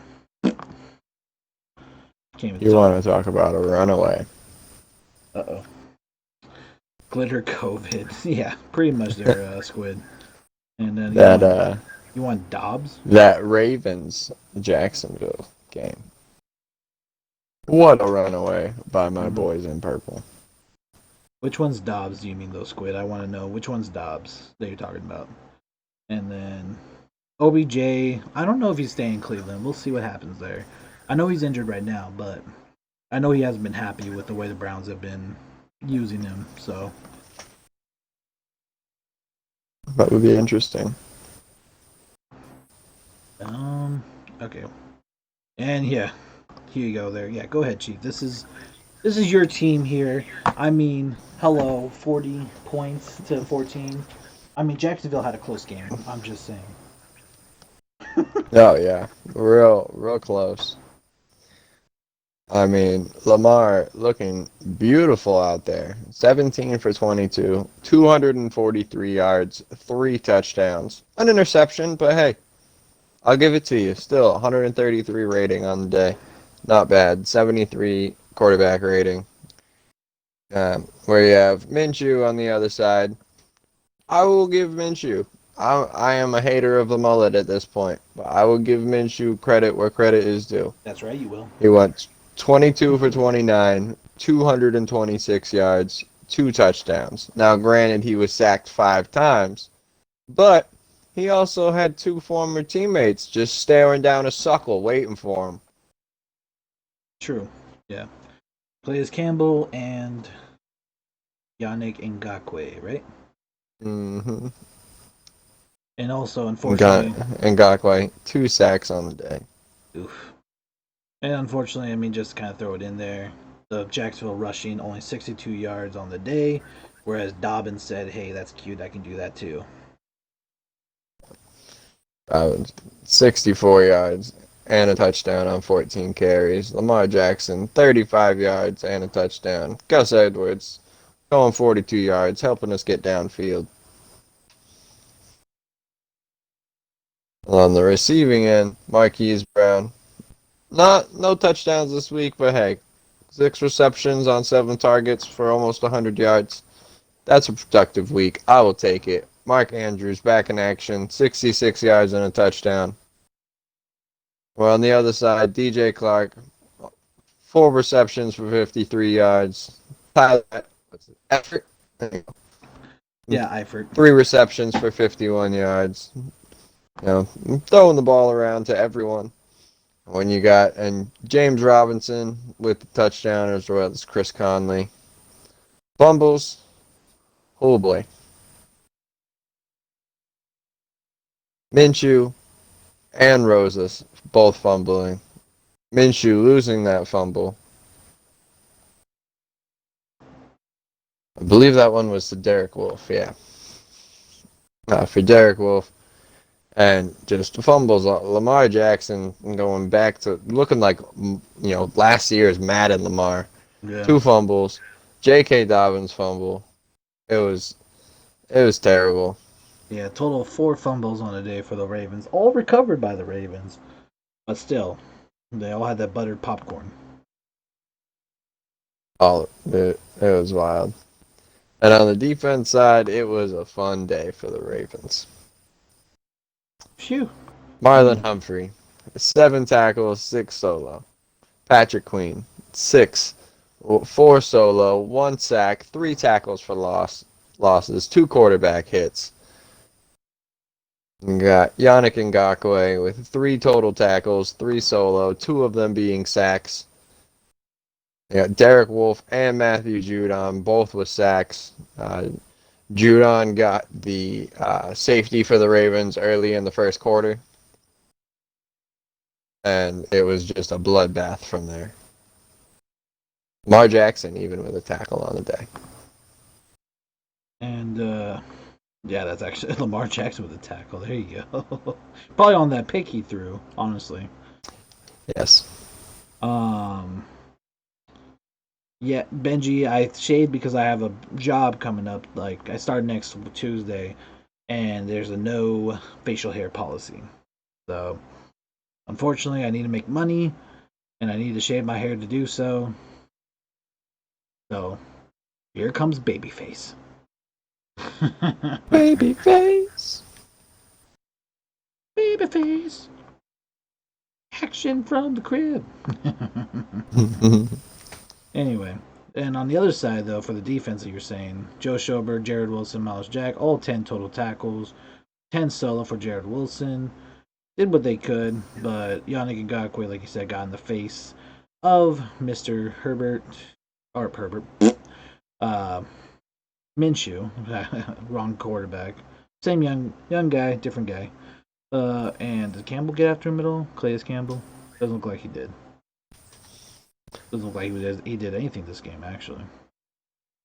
Oh well. But what was I gonna say? It was there in fear. Yeah. And then the 4 fumbles, like I said, yeah, Baltimore needs to be careful of that going into the playoffs. And oh, now I remember what else I was gonna say, but it's different. Justin Tucker missed a field goal too. That's not good. It was sad. It was But hey, Who cares, right? He already missed the streak. So Oh, true, he's true. at this point he was like, fuck it. I don't gotta worry about it anymore. He's living. He's alive. And after that, it's time. It's time, Chief. uh, The Maple Bar is here. oh, The Maple Bar. is here. Sam Darnold, 22 completions, 31 yard or 22 at 31, 207 yards, one touchdown. There we go. On two sacks, 99 rating, almost had 100, couldn't get there. Jared Goff, 22 at 34, 209 yards, two touchdowns with a pick. Excuse me. Frank Gore, 23 carries, 59 yards with a touchdown. Just kind of, adding on to his career stats, not doing much. Frank Gore being Frank Gore. Frank Gore, however, uh, is now now has the record for most games played by a running back. Wow. Kudos to Frank Gore, actually, then. Actually happy for Frank Gore for that. Yay. He deserves it. I mean, I mean, even the Jets said, "Hey, you're old, but we like you, so why not?" Good for him. Like, he'll try and do what he can. On the other side, Cam Akers, 15 carries, 63 yards for no touchdowns. Robert Woods had a carry, 40-yard run. Holy cow! Probably did a nice reverse that just went all the way downfield. And otherwise, not much else done by the running backs in this one besides Cam Akers. Uh, Receiving wise, it's a very quiet game for both sides, except for Ty Johnson with a touchdown for the Jets, and Higbee and Woods with a touchdown for the Rams. Darnold lost a fumble that was recovered by the Jets, and Neville Hewitt, Jets side, had 10 total tackles, 7 solo. Troy Reader, 11 total tackles, 6 solo. And nothing really on the returns. One interception for Bryce Hall, returned for 20 yards. And kicking wise, Sam Ficken, 3 for 3, 2 for 2, went perfect for the day. And then Matt Gay on the other side, 2 for 2, 2 for 2, and pretty much the Jets just won by basically holding them off in the fourth quarter and scoring what they needed to win the game. Insane ending for the Jets to come away with a victory. I will give credit. I did not Oh, expect them to win a single game this year. and I read that wrong actually. I mean, the Jets scored early, and then even though they gave up 10 points in the fourth quarter, they held them to where they needed to. Yes. Excuse me. Yeah. So, like you said, I the was Jets. shocked. Did not expect it. Yeah, Jets came away victorious, 23-20. Finally got their Maple Bar win. Unfortunately, like Squid was saying, and like we've seen, they lost their first pick in the draft to the Jaguars. Now, a second pick in the draft. Why would you want that? No idea. Unfortunately, they probably were thinking. I don't know what they were thinking actually. Maybe they're just focused on this game and then just realized, oh, well, shit. But Jacksonville's happy to take it. You know. I mean, yeah, and I don't see a scenario now where Jacksonville is gonna lose. Like I don't see a scenario now where they're like, yeah, let's win this one, boys. They're in the locker room going, all right, I know we want another win, but hear us out. And yeah, Lambo. Yep, had a shave for the job I have next week. Had orientation yesterday, so it came off. Wait, yesterday? Yeah, yesterday. And so now, babyface. Jets have an Olive Garden now. Hey, I mean, whatever gets people to their stadium, you got to put an Olive Garden in there. Put an Olive Garden there. Why not? I mean, shoot. Did someone say free breadsticks, and football? Sign me up. They got a breadstick. They got their one breadstick. Yeah, Olive Garden just bought the Jet Stadium, so now it's called the Breadstick. It's called the Breadstick Stadium. uh, Unfortunately, that's not how it is. And next game we have is the Eagles game against the Cardinals, where Cardinals snuck away with a one touchdown lead victory. And we're going to see why. Eagles, Jalen Hurts, 24 44, 338 yards, three touchdowns, no interceptions. You know what? He had six sacks. Okay, six sacks for 33 yards. That's an O line problem. Otherwise, that's pretty damn good numbers for an O line problem. I'm just saying. Like, I can see why Wentz is shaking in his boots right now. That's a hell of a game for Jalen Hurts. I'm not even mad at those numbers, honestly. Those are great. No, Jalen Hurts is continuing to be phenomenal. Mm-hmm. And as pissed off as Carson Wentz is, like Jalen Hurts is kind of one of those diamonds in the rough. Like, I mean, not that anybody was like, oh, he's terrible, but Yeah. I don't think anybody really expected him to pop off the way he has. And honestly, just kind of throw it out there too. Jalen Hurts definitely, like it could be a Jimmy G scenario because Jimmy G had a great ending of this year with the Niners. Came back the next year, didn't do much, and so we could see that. But I highly Very doubt it. true. I think that Jalen Hurts is showing that he is the quarterback for them. I think they need to build up more weapons around him, and it's gonna be fun to watch. It's gonna be a fun time, honestly. Um, see back here. Excuse me. Ho, ho, ho. Kyler Murray on the other side, 27-36, 406 yards for three touchdowns. And he did throw one pick, but you know what? That's still a pretty decent game. 127 rating for him with one sack. Not a bad time for Kyler Murray. One like I said, one pick still there, but 400 yards and All three right. touchdowns. He This got it was done a for them. great quarter. This was a great passing game. Very, very strong passing game for both sides. Very strong offensive showing for both sides. And rushing totals 17 for 64 yards for Miles Sanders. Jalen Hurts, 11 carries, 63 yards, also for a touchdown.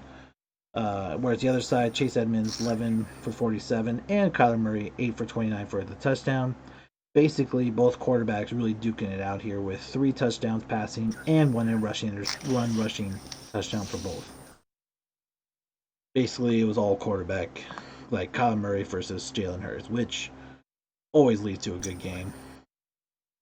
Which, and like I said, If Zach Hurts, and if Jalen Hurts wasn't sacked so many times, it would probably he have had a better game?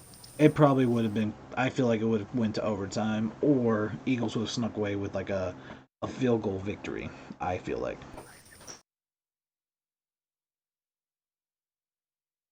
and because also if looking at this right now, the or actually let's first look at the receiving. DeAndre Hopkins 9 catches, 169 yards for a touchdown, just showing why he's a Pro Bowl receiver and why he deserves those 27 million a year contract that he got. And also Larry Fitzgerald also getting a touchdown, 3 for 35, still being the same Larry of Arizona for the years he's been there. With a touchdown for Chase Edmonds, two touchdowns for Greg Ward, four catches, 15 yards, and one for Quez Watkins, three catches for 40 yards and a touchdown. Zachers and Alshon Jeffrey both stepping up for the Eagles for catches. Jalen Rieger, five catches on 49 yards. Still looking really good though for Jalen Rieger. I like it. I still think he's a good receiver. He just needed a good quarterback that would throw to him, and I think Rieger still has possibility to grow as well. So what I was looking at here is that Arizona did lose two fumbles to the Philadelphia Eagles. No, yeah, to the Eagles, and the Eagles. Unfortunately, Jalen Hurts did fumble three times, but there was four recoveries for the Eagles, or yeah, four recoveries for the Eagles, three being from Jalen Hurts fumbles and two from over here as well from the Cardinals, which I know should be five, but I think it was because Jalen got his own fumble. Yeah, that's why. Sorry, I had to make sure. But yeah, unfortunately, Jalen needs to make sure. What I'm trying to say is that, like him and Kyler Murray, they both did a lot of scoring, but they also had a lot of turnovers possibly that could have happened with their fumbles, which they need to be careful of. It's not good. I mean, we see Lamar and see what happened with him. Yeah. Diamond in a diamond in a goat's ass. Oh, jeez, Lambo. He fits Doug's Wow. offense better. We were missing Slay and Hopkins killed us. Play calling's still a little sus. Yeah, no, I agree, Eagles. That's what I was saying though, is that Jalen's still the quarterback for the future, but with this offseason coming up this next year, I think they're going to look for coach. You know, obviously. I mean, Doug's probably gone after this year. Yeah. Probably. I mean, we'll see what happens. Maybe they get rid of Wentz, and the Eagles ownership looks at him and goes, "You got 1 year." You know what I mean? It could happen, even though like they should get rid of him. It could happen. Yeah. You see that play where we were driving to the end zone where there was a boarded snap, Hurts picked it up and still threw it for the first. I wouldn't be shocked by that. Like I didn't see that, but um, it happens. And I mean, that's quick thinking on his part. Not shocked by that. Like I said, Jalen Hurts, I feel like needed this. Like they should have done this earlier in the year, but they wanted to stick with Wentz as long as they could. So Hurts is trying to make sure they know like this is what you've been missing all year. So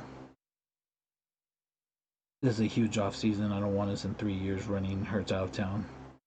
Like I said, I don't. We'll see what happens, Eagles. Like I said, see what happens. Hopefully the front office and GM are smart because, like I said, we all kind of see what could happen. We all have our opinions of what should be done and whatnot. Unless we were hired for front office duties, they're gonna be the ones making the choices. We may be shocked. We may be like, why? We may say, huh? We may say, woohoo. We don't know. It They happens. should hire us for front office duties. Just saying, any team out there, and hey, Jets, yo, I'll move to New York. Let's do this. I got you. I've been playing Madden. Jet to the Jets. Hashtag Jet to the Jets. Let's just do it. Let's trend it Really on Twitter. trending. Trending on Twitter. Let's go. Someone get a hold of the Jets front office. Say, hey, there's this guy. He's got a baby face. He's ready to be your franchise guy. Let it happen. I think John Dorsey is going to be the new GM. Yeah, we still don't know that yet, Eagles. I know you really want that. I know you've been saying that, but we'll see what happens again. No idea what's gonna. Yeah, we still have no idea. Kyle Trask, quarterback from Florida. I know that, and again, it's good. That could happen to the Steelers too, but we have to see where he drops because the Steelers are still trying to go to the playoffs. We have no idea where the Steelers are going to be in the draft either. Unfortunately, so let's see what's next. Oh, I was gonna go through the defense real quick. Zach Allen for the Cardinals, 11 total tackles, 6 solo with 1 sack. And Dennis Gardeck, 5 total tackles, all solo, 2 sacks, and 2 tackles for loss. Well done for him. And then on the Eagles side, 11 total tackles, 7 solo by Alex Singleton. And nothing much else. Marcus Epps with an interception. Field goal wise, nothing much going on. Mike Nugent, 1 for 1, 4 for 4, 2 for 2, extra points for Jake Elliott. And they had 2 different punters for the Philadelphia team. They had Cameron Johnston, 3 punts for 115 yards. And they had Jake Elliott. Jake Elliott popped in. Did something happen to their punter? Like Not sure. looks like their punter may have gotten injured or something. And might have pulled a hammy. Maybe. That's who the Steelers take with the first round. He's projected through the 4th round. They could squid. We'll see what happens. I mean, they should. 100% they should go to one of these teams in the first round, or he should go to Steelers because they need it. Maybe we'll see. Singleton's legit starting linebacker. Singleton. Which one's Singleton? Did I say that? Oh, I think it's all. Oh, okay. He's talking about the guy that, yeah. And then Johnston got hurt. Okay. Gotcha. Yeah, Singleton's the guy that got the main tackles. Got it. Next game was a good one. Saints and Chiefs. You know what? Drew Brees came back from injury. He said, hey, what I missed? And you know what? He actually didn't have that great of a game completion-wise, but he got the job done.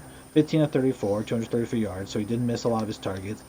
but he still got 3 touchdowns and 1 interception.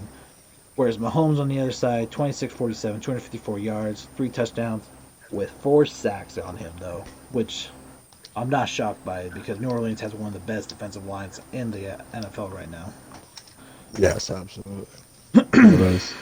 Edwards Hilaire, 14-79 before going down with injury. And Le'Veon Bell said, I got you, homie. 15-62 for a touchdown. Alvin Kamara, 11-54. And then Taysom Hill said, hey, I'm back, bitches. 2 for 3 with a touchdown.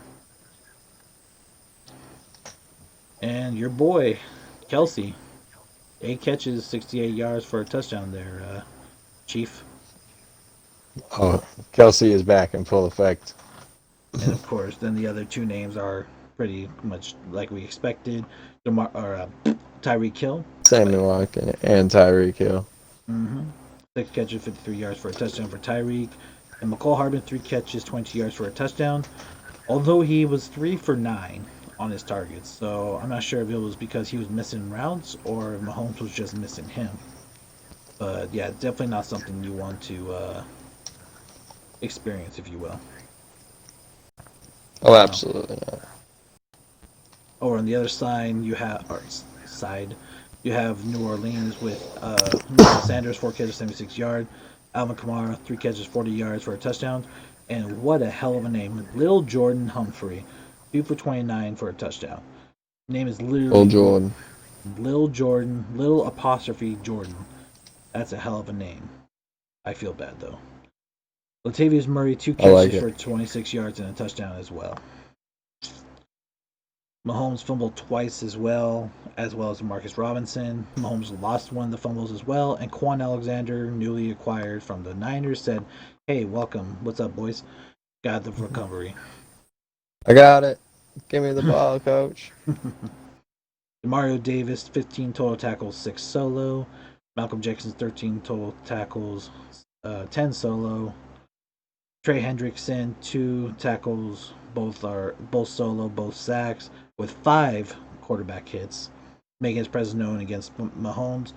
Carl Granderson also had a sack, which was his only tackle, but 4 quarterback hits, making Mahomes piss his pants. Well done, boys. And L'Jarius Sneed with an interception.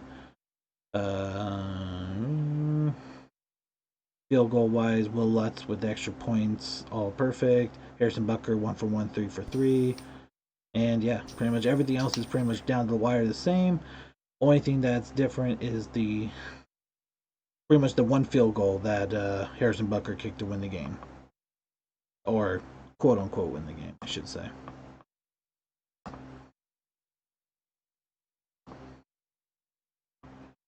But Chiefs still, just having a great season. yeah.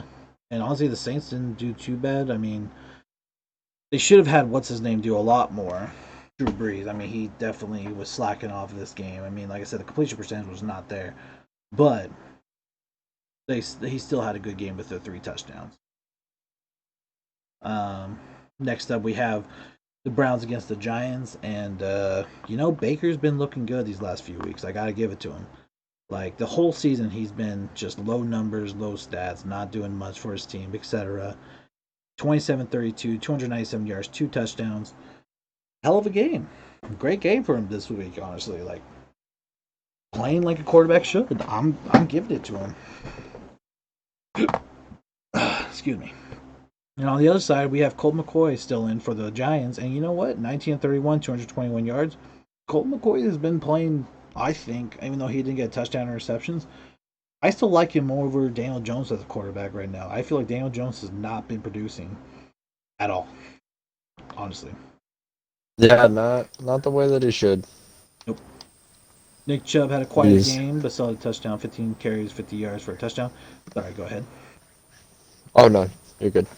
Yeah, I was just getting that off. And then on the other side, 7 carries, 39 yards from Alfred Morris. Wayne Gallman, 9 carries, 29 yards.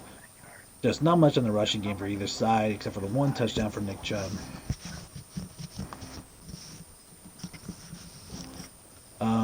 Definitely missing a lot of his targets for Colt McCoy. He targeted Darius Slayton 9 times, 4 catches for 74 yards, so 4 for 9. 4 for 7 with Sterling Shepard for 51 yards. 4 for 7 with Evan Ingram for 46 yards. Yeah, definitely just kind of off a little bit today, or today that game, whatever you want to say. Whereas Baker was hitting Rashard Higgins, 4 catches, 76 yards. Jarvis Landry, 7 catches for 61 yards and a touchdown. Austin Hooper, 5 catches, 41 yards and a touchdown as well.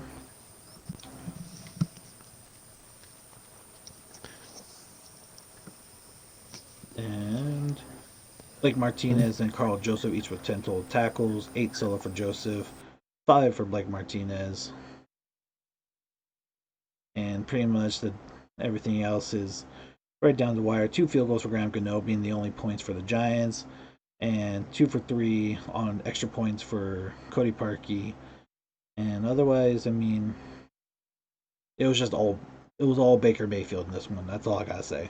I was just going through everything, but yeah, all Baker Mayfield besides Nick Baker Chubb, played like the Baker of old. which he needed to, and he needs to keep that going into the playoffs. Otherwise, I don't see like if Baker keeps this up with Nick Chubb playing like he does, it will be a good playoffs for them. But if Baker keeps playing like he did in the regular season with those low numbers, they're going to be out Yeah, quickly. that'll be. Mm-hmm.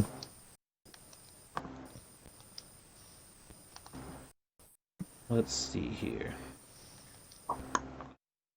Okay, and last, but certainly not least, The bust of the week, in my opinion. I thought you said the Rams. Yeah, but nah. Yeah, nah. Go ahead and tell them why, Chief. Just 3 losses in a row. In the last 3 weeks, the Jets have won more games than the Steelers. Think about that. In the last 3 weeks, the Jets have won more. You said Yep. that's a horrible way to put it, Chief, but you're not lying. I mean, I don't know what it is. The Steelers were playing great. Actually, they figured out what it is.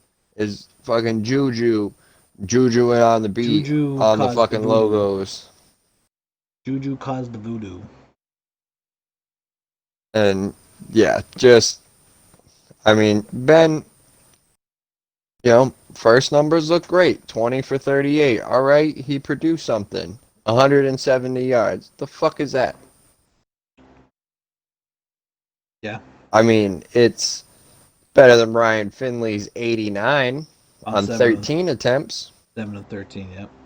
And And with seven of them, half of them, only half of them caught. Bud, Just, Big Ben did also throw an interception though. yeah, Ben throwing an interception. I mean, and rushing for Pittsburgh, just not there at all. 86 yards, 84 of them coming from Benny Snell one of them for a touchdown. Mm-hmm. On the other side, 152 yards. Giovanni Bernard went, all right, let's do this. I'm going to sum up Steelers.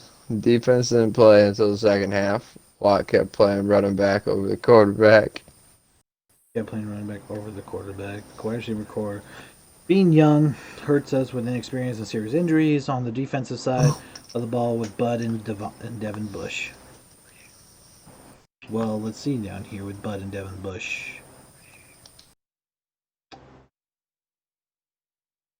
Well, definitely nothing much there. I mean, you got Mika Fitzpatrick, Cameron Hayward, both, and Avery Williamson, all with 7 total tackles. 6 solo for Fitzpatrick, 4 solo for Hayward Williamson. Stephon Tuitt and TJ Watt both had a sack each. And on the other side, you had Josh Bynes, 8 total tackles, 3 solo. Von Bell, 7 total tackles, 5 solo. And let's look at running wise, Ryan Finley for some reason felt like he wanted to run the ball just as much as he did throwing. 10 carries for 47 yards for a touchdown, and Giovanni Bernard with that one touchdown, like he said, with the one pass touchdown, which makes sense. But unfortunately, that one extra touchdown helped them secure their lead. Passing wise, AJ Green actually had 2 catches for 40 yards, which was the most on the team. T. Higgins 3 for 31.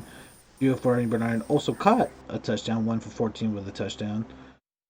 Deontay Johnson, the other side, did what he could, 8 for 59 yards for a touchdown. Chase Claypool, 3 for 54. And then Juju Smith-Schuster, 3 for 15 on 6 targets. Deontay, 8 for 13. Chase, 3 for 8. Big Ben just not hitting his targets, and they're just not aligning like they should. James Washington, 0 for 3. Definitely big deals there. Big Ben and Juju also lost fumbles each, which Josh Bynes and Jordan Evans recovered on the Cincinnati side. And like I said, Juju caused the voodoo, and I'm pretty sure Joe Burrow saw his TikTok of him dancing. And Joe Burrow's, what they didn't know is he was LSU for a while. Probably knew some mama Juju who gave her some voodoo stuff to try out. And he was in his hospital bed going, and then pretty much just caused a lot of voodoo on them. I like it. That's a I great theory. I think so. I mean, hey, he came from the bayou. He brought in some stuff. He brought in the voodoo. Yep. Also, kicking wise, Austin Cyber 2 for 3 and 3 for 3 on kicking. Chris Boswell 1 for 1, 2 for 2. So, if anything, Cincinnati had more opportunities to really score, i.e., field goals and touchdowns, than the Steelers actually did, which was just showing they couldn't get downfield as much as they should have. Also, turnovers caused the Bengals to be in decent territory as well. Both ACL and MCL. Yeah, the running game fails yet again, and has been not hitting target or just drops. Yeah, exactly. There, Squid. And the running game, Benny Snell's definitely shown that he's still a running back, but yeah, I mean, I don't know what's going on with James Conner. I like James Conner because I thought he did really well when he was that first year they got rid of Le'Veon Bell, but I don't know what happened. It's kind of like Tannehill in Tennessee. He has an okay year. Last year he was a lot better. So both. Yeah. Yep. Exactly, Lambo. And so, yeah. So like I said, this offseason is going to be interesting. I mean, I think Connor. I mean, they were going to get rid of Benny Snell, or people thought that Benny Snell should get traded with James Conner there, but now James Conner's not even really there injury wise. So I think they should keep Benny Snell. I don't know. We'll see. But What do we know? we're just watch football. We don't know anything. Anyway, so moving on to our awards. Let me go ahead and get to that real Yeah. quick. Woohoo! Players of the week. And I know defensively, I had somebody I liked. Who'd you like offensively, though? Offensively, I think this week I'm giving it to Kyler Murray. He showed out. Um, I mean that game in general was just great to watch. It's hard to pick one out of everybody. Yeah. Yeah, but I yeah definitely this week I think I'm going with Kyler Murray. I mean he showed out this week, put on a great performance both the running and passing. That's good. Yeah. I definitely will say that I went with, and for defensive player of the week, we saw him earlier. I went with Devin White from Yes. Tampa Bay. Was it? Yeah, because against he had Matt Ryan's number, 3 sacks, had the most tackles in the game, and just dominated on the Buccaneers defensive side. Just all over the quarterback, all over the offense. Just 3 sacks, everything. Just ridiculous, ridiculous. And rookie of the week.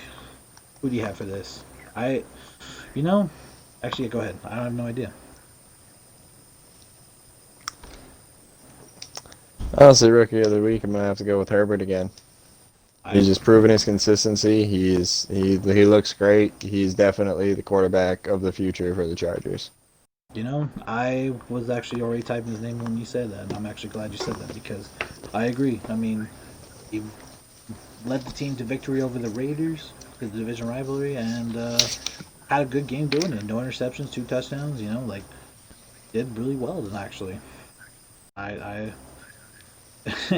so now here's the question because a lot of A lot of animosity this week for people. Who would you say is our biggest bust? Oh, I know, Squid doesn't like the Steelers right now. I know that the Jets beat the Rams. Wentz is bitching about his time and wants to get traded out. I mean, Wentz could be also a bust for that, but I don't know if that's really a bust move. yeah. I think I might have to take it back. I think I am gonna have to go with Rams as the biggest bust of the week. Yeah, I mean, You lose to the a defeated team that's team. 3 games away from going 0-16. They were out of the playoffs like 3 weeks ago. Like, Just, and the fact that they were going to be the number one pick in the draft, and you helped them get rid of the number one spot. I mean, unless they were playing that strategic move, hey, let them win. Yeah. They lose them. Let's see. It's the OC. Finley smiled all game. I'm telling you, Steelers need a veteran wide receiver. They will pay Watt. Sign Bud to a 1 year, 2 year deal and fire the OC. Probably fire the OC for sure. I think that would happen. They definitely should bring in a veteran wide receiver. I feel like there's going to be some veteran wide receivers out there for them to go after. Trying to think of who though. Uh, Pick up Julio Jones. Possibly. I mean, Julio could be on the chopping block, and him with one of his final years going to Pittsburgh and winning with them. I wouldn't doubt that. I feel like Philadelphia is probably going to get rid of Alshon Jeffrey or some of those vet receivers like that. I feel like he would be a good fit maybe for them for now. I don't know. We'll see. I definitely think that they have some vet options though out there to go after, and they definitely could use some mentorship over in Pittsburgh right now. Bringing back AB probably won't happen, Eagles, because I think AB left the Steelers on a bad note from what I saw. Yeah, So kind of bad. yeah, so I mean he'll definitely he won't be in Oakland or a Raiders organization anytime soon, or New England probably. So I can see him going to Philadelphia if Tampa Bay doesn't work out. Um, Pittsburgh possibly too. So I think that he's going somewhere in Pennsylvania, maybe. I don't know. Honestly, I wouldn't mind AJ Green or AB. I don't care. Someone Steelers. Yeah, Steelers. He didn't like. I don't know. Extra special teams player of the week. Oh crap! Who was it? Nick Folk, I believe. Yep, scoring all of the points All the points for the for the. Patriots. Yep. I mean, have to give it to him. There's if no way in hell. Yeah. All right. Here we are. Last 2 weeks. Last 2 weeks of the season. It's getting down to the wire. Playoffs pictures getting into place. It's intense. Week 16 is going to decide a lot of shit. So Oh yeah. while we're going through each game, I say we should say what's the situation for each team and what's going to happen and what we think is going to go down. I am in. All right, let's do it. Y'all ready for this? Prediction time. Let's go! All right. First, we have Vikings, who are this close to being kicked out of the playoffs. They legit need the Cardinals to lose both games to be in. Wait, no. Cardinals? Yep. Or okay, Cardinals. Cardinals lose both games to be in. A bad note. He burned the fucking bridge and shit on the. Yeah, that's what I was saying there, Squid. Man, you're behind. Just kidding. But yeah, it's true. But like I said, he's this close, and they're this close to that. And then Saints, on the other hand, they clinched the AFC South, I believe, and they're pretty much set in their spot, right? Or are they the top Who? end of I'm Saints? sorry. Oh yeah, Saints are in the playoffs regardless. So they're just clinching their spot right now. Yes. Okay. Saying he'd be left on a bad note is an understatement. Hey, we're trying to be nice about it. We can't be too rude on some people. Just saying. Even though I it's mean, yeah, they are technically fighting for the bye week right now because the I think. Packers are 11-3 and the Saints and Seattle Do I have a big delay? uh, Hopefully I are don't. both 10-4. Yeah, we have a little bit of a delay. Okay. Sorry guys for the delay. My fault. I yeah. Wish I could fix it. I mean I could restart the stream, but we're already going. So my fault. But okay, so Saints. So now here's the other question too, though, because this game should be the Saints. But do the Saints go with their backups or they keep playing?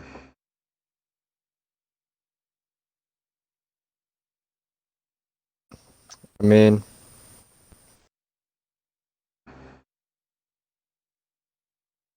I think you keep playing. It's always nice to have that first week bye. Okay, I'm going with the Saints then, for sure. I think I'm gonna agree with you on that one. And Just go Saints. we give the reasonings why. Breeze being back, you know, Vikings are in, on, all this good stuff. Going with I gotta go with them. Browns could still I miss gotta go playoffs. with the Saints. Shocking. Yeah, they could. They could. Eagles, like very slim chance they miss it, but they could miss it. They could. But yeah, so we both go with the Saints. Yeah, it's just Yes. Buccaneers and Lions going with the Bucks. Brady and the Buccaneers are really pushing for that last spot or that spot in the wild card, and Lions are pretty much just like, let's get out of this year. I agree with you there. Lions are basically just playing for pride at this point. Lion pride. Ah. Anyway, okay, that's enough of that shit. But but yeah, but yeah, no, and exactly, I agree. just them being just the Buccaneers being who they are and how they've played. I don't think the Lions stand a chance. Yeah, pretty much. And Devin White's looking to take Stafford's head off now. If he plays as well as he did. Squid says the Lions. Wow. Troll. Okay. Okay. We got Niners and Cardinals. I recall this earlier. Fuck Brady. I respect Brady, but fuck him. I can see why he said that now. I'm going with the Cardinals. I think that Kyler Murray and the Cardinals are going to knock off the Vikings from the playoffs. I think the Niners have C.J. Beathard in. Yeah, feel we are saying it like that, but I think that's his name, or Bethard. Anyway, uh, they have the third string quarterback in with a signed practice squad quarterback as a backup. Um, yeah, it's gonna be a tough sell for the Cardinals,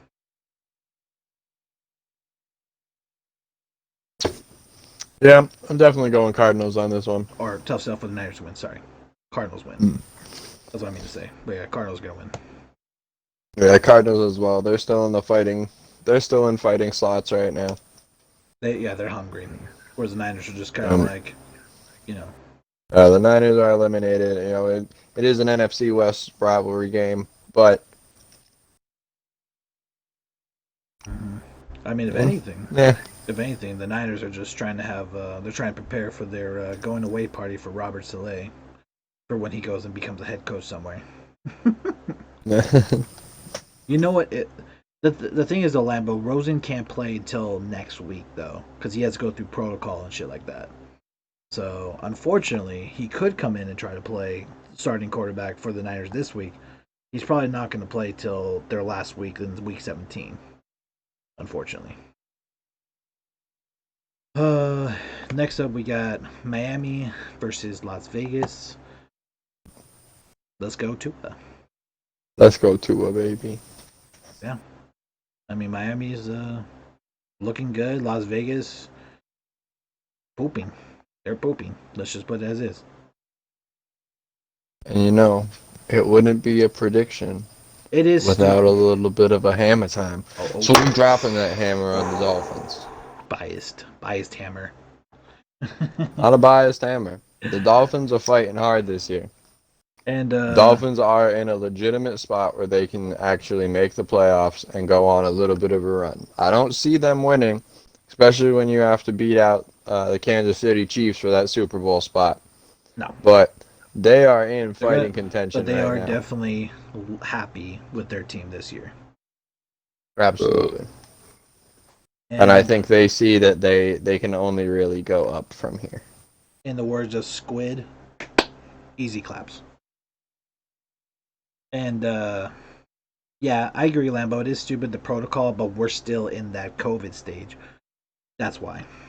And so, unfortunately, even though he signed with them, they still don't know where he came from. He could have been like Dwayne Haskins coming from a titty bar, and they're like, "You kind of need to go. We need to test you first, there, bud."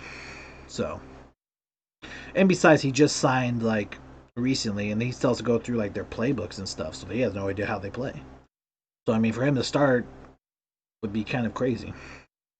So, they got to beat the Bills too, yeah. And I like Josh Allen. I like Stephon Diggs. Ugh, it's gonna be a rough team to play against. Next up, ooh, Lambo. I'm sorry, we got the Falcons versus the Chiefs. I mean, now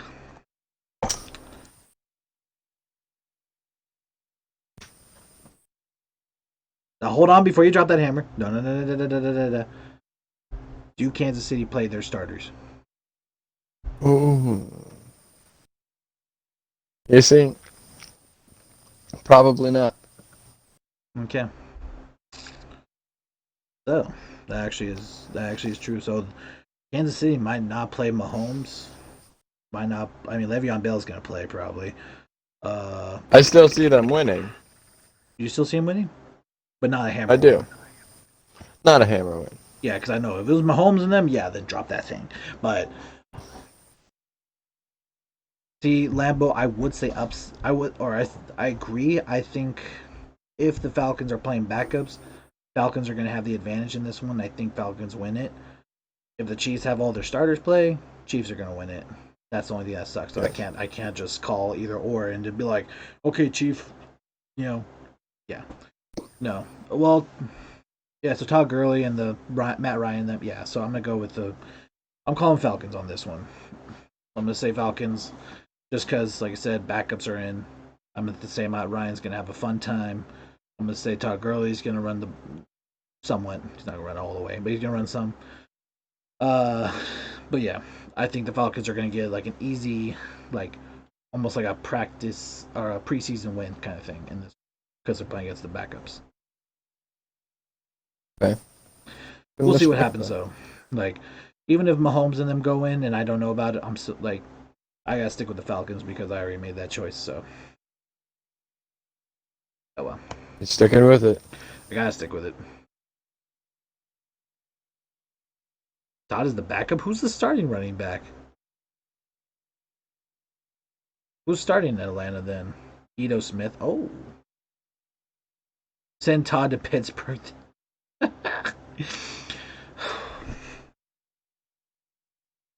Ah! I hit my finger. Okay, I'm good.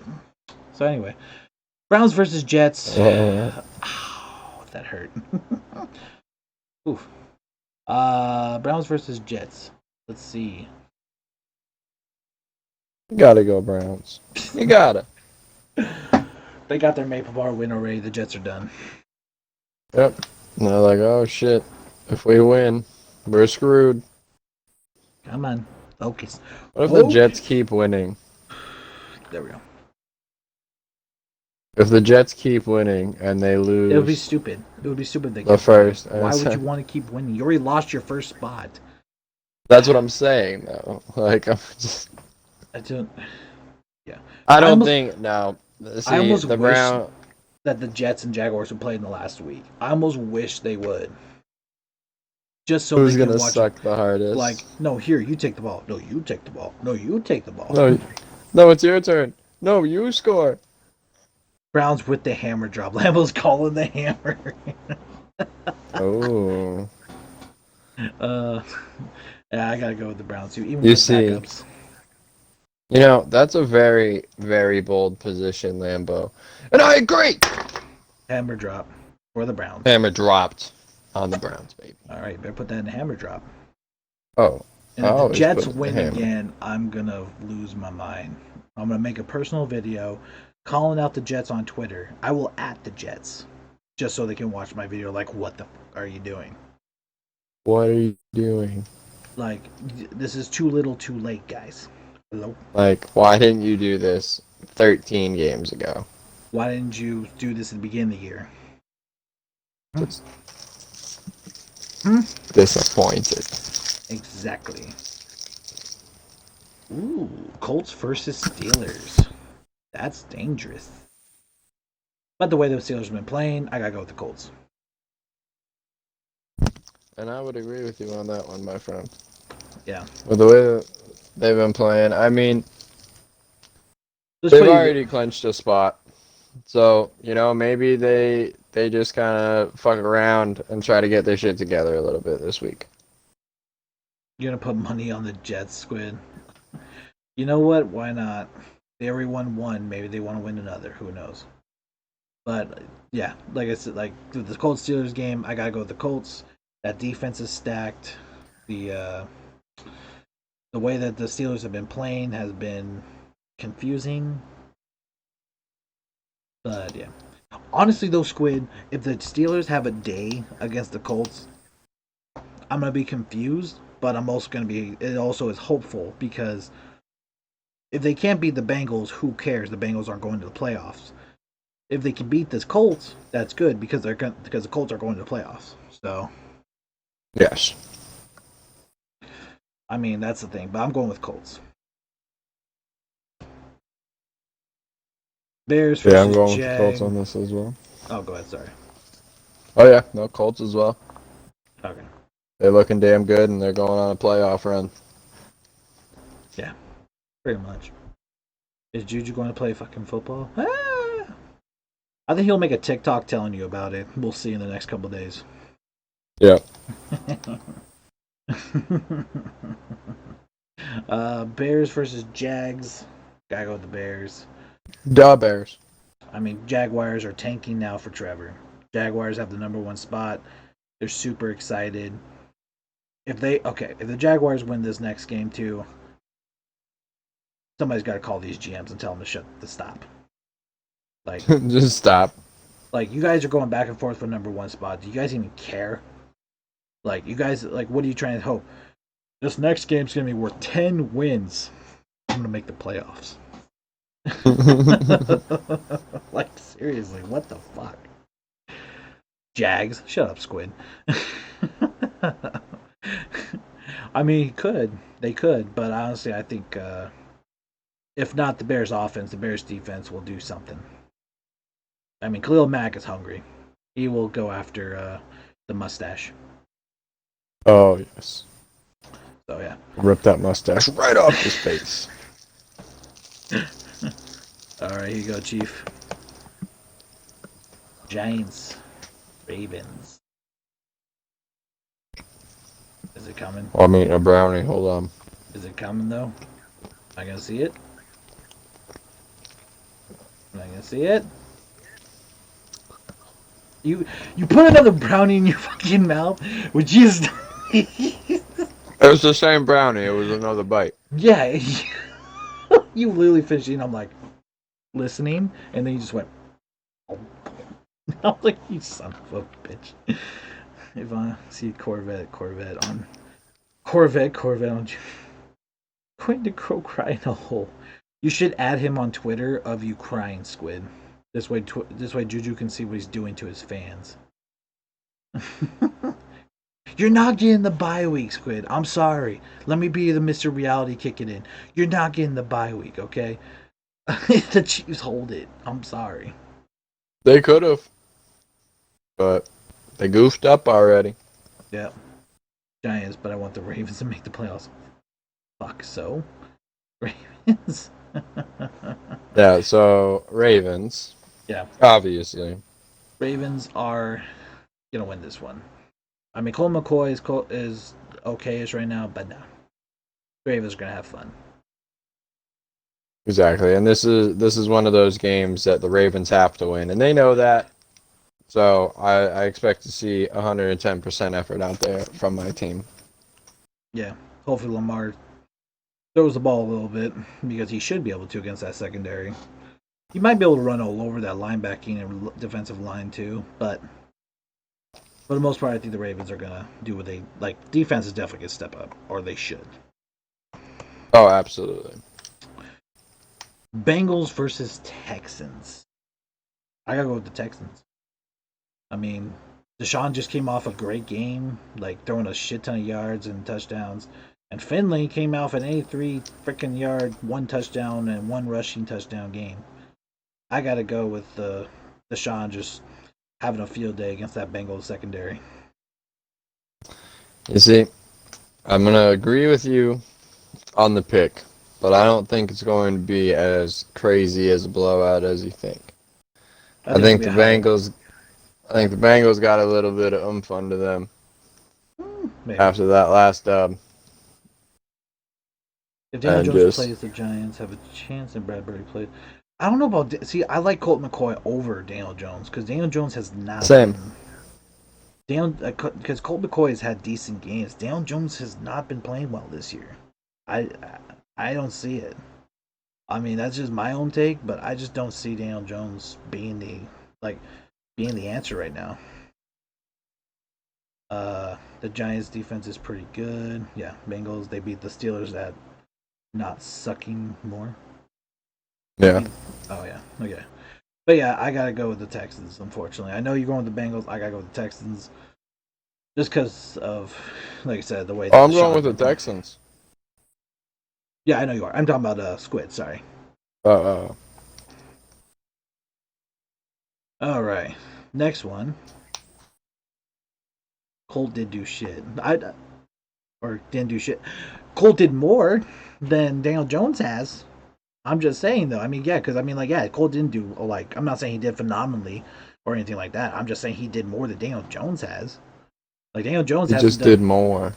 Yeah, Daniel Jones barely did anything this year. He hasn't done like every time I look at the Dick. stats. I mean, seriously, I look at the stats like throughout the weeks when I've been looking at the stats for Giants games. I'm just like, oh, Daniel Jones, and okay, moving on. Like pretty much, like yeah, that's just how I feel about it. Ooh,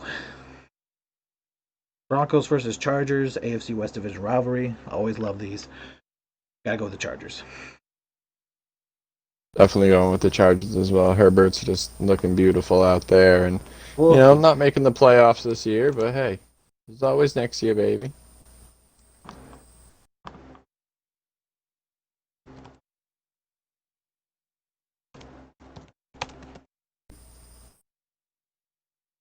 Were you gonna say something? oh yeah, I'm just going over Colt McCoy's stats this year compared to Daniel Jones.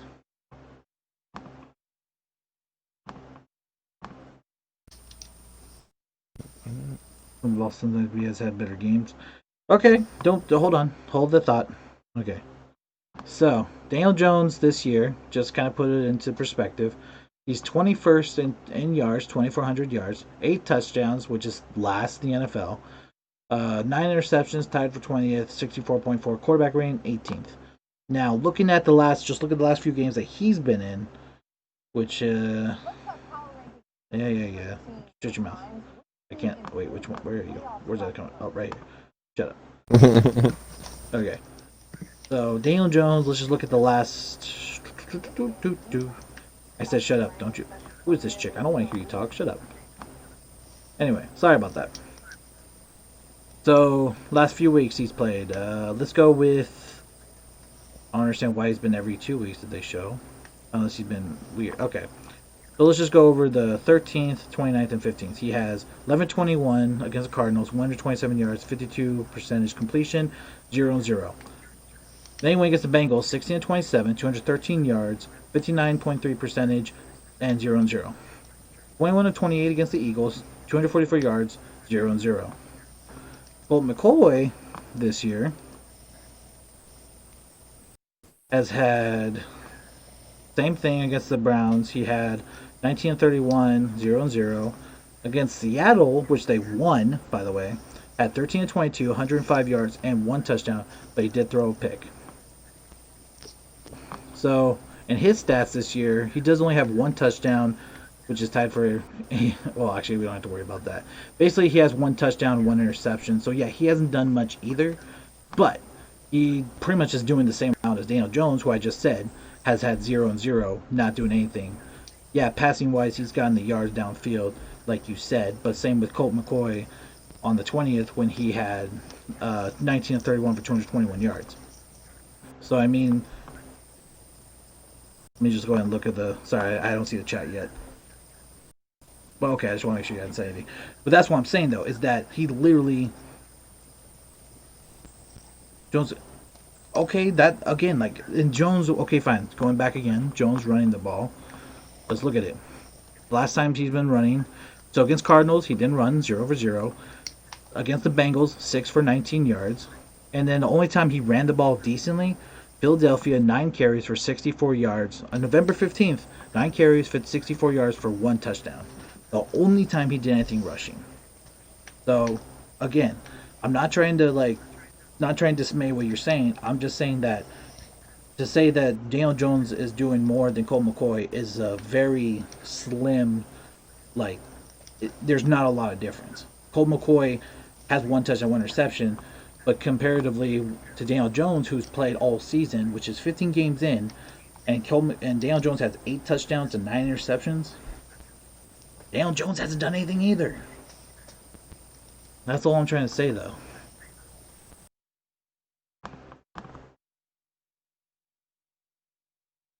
Like, I mean, like it, and I mean, like I said, I'm just like, I just don't like. If anything, I think that like just to kind of put both people aside, Colt McCoy and Daniel Jones, like get those two gone. Giants need a quarterback. Like, yeah, they got Saquon Barkley coming back after his injury. They need a quarterback though. Daniel Jones is not the answer. I'm already saying it. Colt McCoy obviously isn't the answer. I was just saying he was doing more. Like, they need a quarterback too. Jared Goff. Hello. It just, but they need something. They do. Absolutely. I'm gonna go and get rid of those.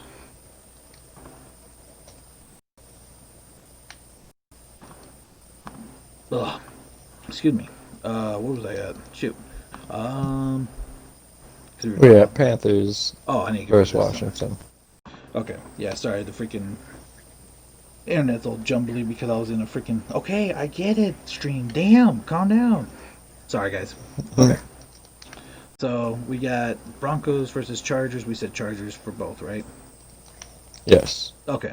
Justin Herbert, I think he's gonna have a good day. I think Drew Lock will have a good day too, even though he hasn't had a good week. I think against AFC West division rivals, he has a good time.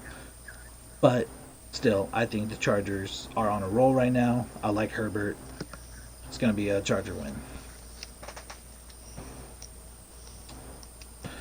Carolina versus Washington. So already the first of the no NFC South, NFC East. So Washington wins this. Philadelphia's out of the playoffs. So Correct. I still say Washington's gonna win though. I do Who's as well. who's gonna be starting quarterback is the question though. Is Alex Smith back, or will it be Dwayne Haskins again? Um, it, I don't know if it says 1 second.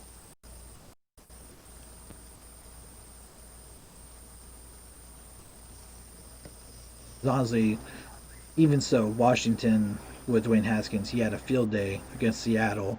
I'm not shocked by it because Seattle doesn't have a good secondary, but he still had a good game against them. So to go against Carolina, and the fact that they know they want to clinch this NFC East, I think that they pull it off against the Panthers. Whereas Carolina's just kind of like, hey, we like the number 4 spot. Let's just hold on to it. Yeah, I mean, yeah, I'm not seeing who's starting, but either way, yeah, I see Washington coming out on top. They got something to fight for. Um, they're going to be going hard. And unless Carolina decides we want to play for pride, not going to happen. So, yeah. And next up, we got an NFC East rivalry still. Wait, no. Cowboys are South or East? No, Cowboys are East.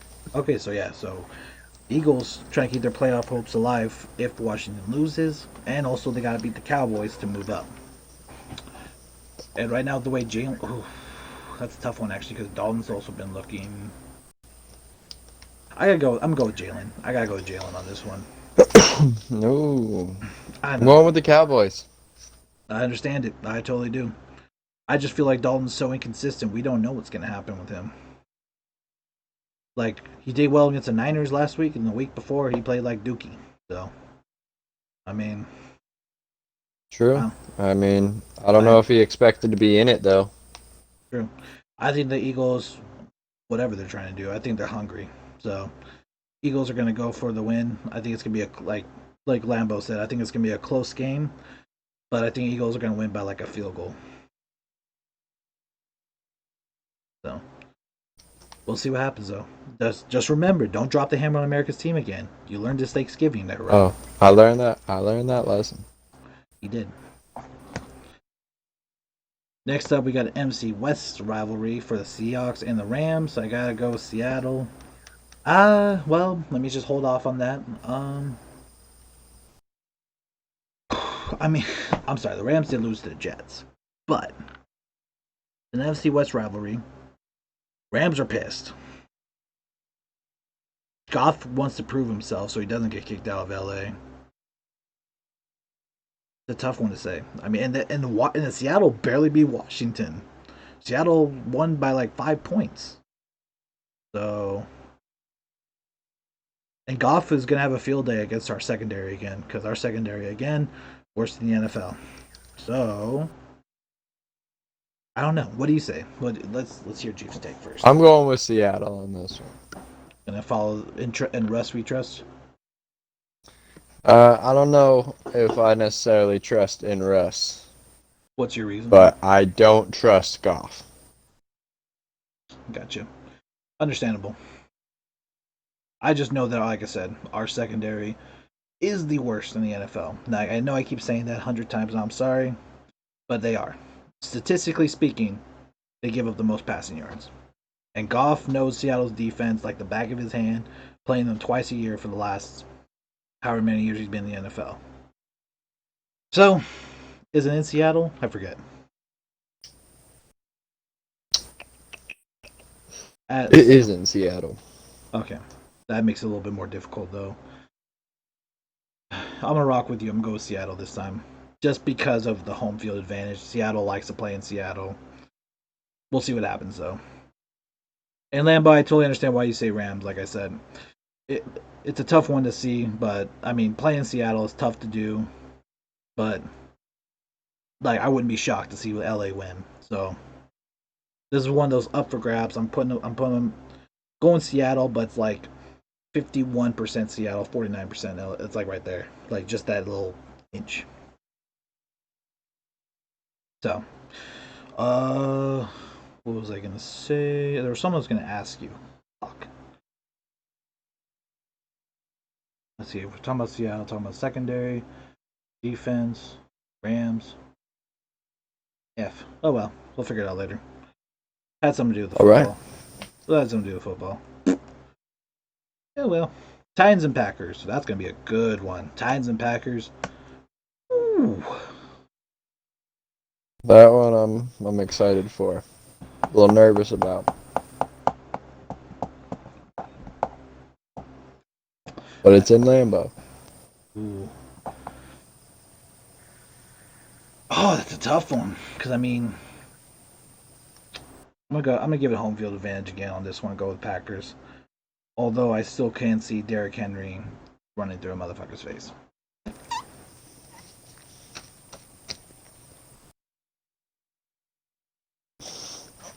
I know. It's a tough one, dude. What are you I looking look at up? these standings. I'm looking at these standings really Oh, quick. you're saying Ramsey locks down DK again? I would not be shocked, honestly. Like this is why I'm excited to watch it though, Lambo too, as a Seattle fan, because I know Jalen Ramsey, arguably right now, is the best cornerback in the NFL. Going against DK, not arguably the best receiver, but he's been proving himself well this year. Like this would be a challenge for DK, especially at home, like at Lumen Field. By the way, Seattle changing their name every fucking 5 years. Gosh, first we were Questfield. First we were Questfield. Then we were CenturyLink Field. Now we're Lumen Field. Then we're gonna be fucking some other company field. Then we're gonna be called like Pothead Field because I'm pretty sure we're gonna be like some freaking dispensary in Seattle is gonna take over. I already know it. Just kidding. But because yeah, we have a lot of dispensaries in case you didn't know, Rob. But anyway, Oh, I uh, figured. but anyway, yeah, yeah, that's just how I feel about it. Uh, I want to see DK and Ramsey go at it though. Out like not like fighting obviously, but I want to see them battle it out for that ball. Like I want to see if DK can catch it. I want to see if Ramsey can knock it out of his hands. It's gonna be fun. So Titans it Packers. Yeah, I'm going with the Titans on this one. And I do understandable. believe this is the first time I've bet against the Packers all season. I mean, Rodgers had a year. Not gonna lie, but that defense on the Titans, they're no joke still. Like I mean, they still got some decent secondary players on there. But And I'm just obviously Derrick Henry against that D line linebacking core in Green Bay, which I mean honestly is not that great. So Derrick Henry's gonna have a field day. Like I said, it all depends on how Derrick Henry does and how Aaron Rodgers does. A fight would be nice too. Oh, you want to see like a Cortland Finnegan, Andre Johnson type of fight again, Lambo?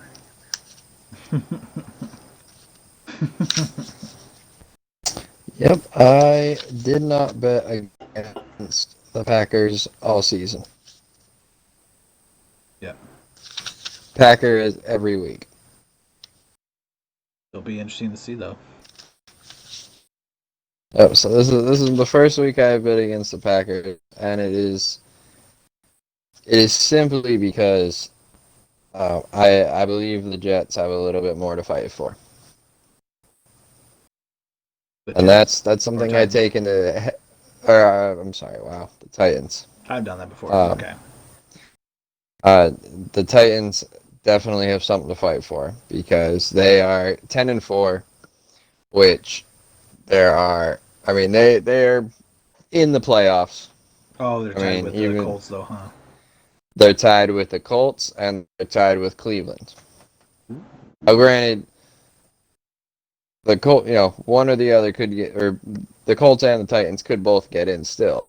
Yeah. But if Cleveland doesn't lose, Baltimore doesn't lose, and Indy doesn't lose, Titans get knocked. Wow. That's interesting. Yeah. Let me see. And then whereas Green Bay is pretty much clinched it by now, like their spot. Yeah, and Ooh. Green Bay currently is sitting on a bye week, first round bye. They could lose it if the Saints go on their little run, or if the Saints win the Hmm. next two and Green Bay loses, they would obviously lose that spot. But I don't think this is a I don't Safety of think this is a players game week. the Packers are really going to be fighting for. They want to win, obviously. They want to have the best record they can, but I and just I'm a very people person, and especially just seeing so many interviews that Rodgers has done this year. He's intense in the correct moments and very laid back when he knows he needs to be. I feel like he knows to just be very laid back in this next game. Like, yep, we won. Yeah, it'd be cool for that first round bye, so I'm gonna try to, play at least a decent game. But hey, We still have next we're week. in the playoffs. We still have next week. Like, so I think Rodgers. I think you're gonna see him pop off early, get the And then lead, die down. and then die down. Kind of like they're kind of this last week with the Yeah, pop off and and then just run out the ball.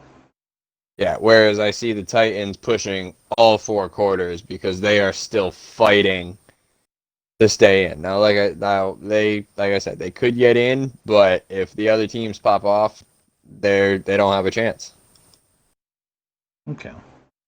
Yeah. And because then the because and Buffalo is definitely in.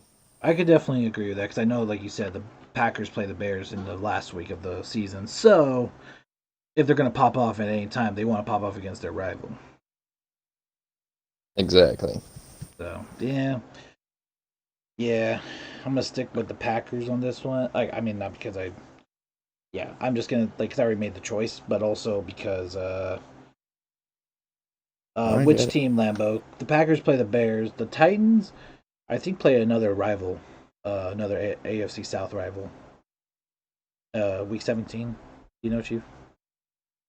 Who? The Titans in week 17. Week 17 Titans play See, the only reason the why Texans. oh yeah, so I see the Titans want to win this one, and if the Colts lose, mm, no, Titans are going to pretty much be playing both weeks the same. Um, I see him sitting Rogers week 7. Maybe I could see that too, Lambo. I mean, but that's why we see like how they do this week. Like if they win this week, for sure they're sitting Rogers. But and if, especially if the Saints lose. But yeah, we'll see. Because I know they do want that one. That they want that bye week for sure, for sure.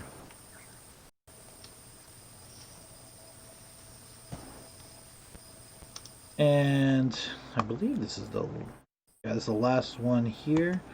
We got the Bills versus the Patriots. Gotta go with Oh, we the going Bills. Bills. Yeah. Yep, yep, yep, yep. They still want to have a really good record this year. Possibly get that number one, number two spot. Sorry, I keep doing that.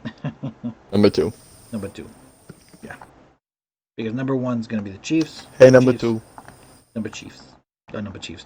Number one is the Chiefs. Number two, they're still trying to figure out who's going to be. And right now the Bills are like, let's do it. So, got the Bills. And same here. Yes, sir. Whew. Wait, where the For you in the world to hear, Jet, last week you went 12-4 on your picks, 12 as and did 4. I. Yeah, Both went 12-4. the ones Couple of games that, yeah, it was honestly, it was the games. the really There shocking was games. only, it was the games back and forth for us. Yeah, it was the shocking games, and we had a couple back and forth. Okay, so I know the Uh, Jets for sure was one. yep. Yeah, we both lost on the Jets. We both lost on the Steelers. Yeah. You beat me um, with the Eagles losing. Oh, okay. I beat you with the Bears winning. I beat you with the Cowboys winning, and you beat me with the Chargers winning. Yeah. See, I know because, like I said, though, that's where it's nice to have the two things because, like, we still had good weeks. Like honestly, Your uh, your hammer is still perfect, by the way. You have a what is it? I believe your hammer is 3-0 right now. yeah, my hammer's legit. I need an Yeah. actual hammer. You know what? I got this. My I got my thunder. hammer on the season is 12-3. All 3 losses coming in the same week when I got a little excited about Thanksgiving and dropped that hammer on way too many games that I wasn't sure about. I got a fork as a hammer.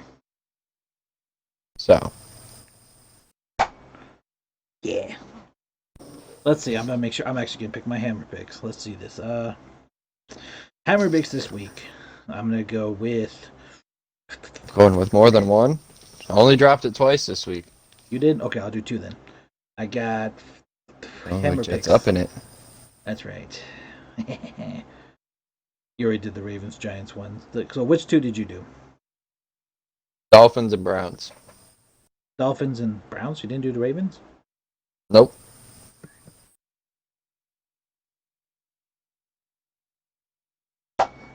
Ravens over the Giants. Bam. Ooh, And I'm gonna go Buccaneers over the Lions. the Jet Hammer. Those two. The Jet Sir, Fork. the fork. Of Unfortunately, Doom! I don't have the hammer, but I will get a hammer. I'll get you a hammer. Send me money, I'll buy a hammer. Well, you're 3-0. What was the rule? Oh, I forget who said it, but well, I forget who offered to buy a big foam hammer. But I said the hammer has to go perfect. Oh yeah, Get your fork to 10-0. 10-0, including the playoffs, and then I will upgrade this fork to a giant foam hammer. See, the Jet Hammer is 3-0. Yes, The Rob Hammer is 12-3. sweet. I gotta say though, looking back at all of our picks, like we had a couple of shitty weeks where we went 6-6, Yeah, or we went like 6-8, or like I had one that I went 5-9. But like overall, we've gone like 10-4 or higher most weeks, and like that's pretty damn good. I gotta say, like that's if we were betting on all of those games, we would be in the rich. positive. Well, We would maybe be not making rich, money. but yeah. But that's why we do it for fun and not for money. Because when you do it for money is when you start losing. Probably. But it's also when you get more invested. True. You start really looking into all the stats. The Really looking at stats, be like, all right, well, looks like this guy does really well against this team, but plays really horribly against that team, and blah blah blah blah blah blah.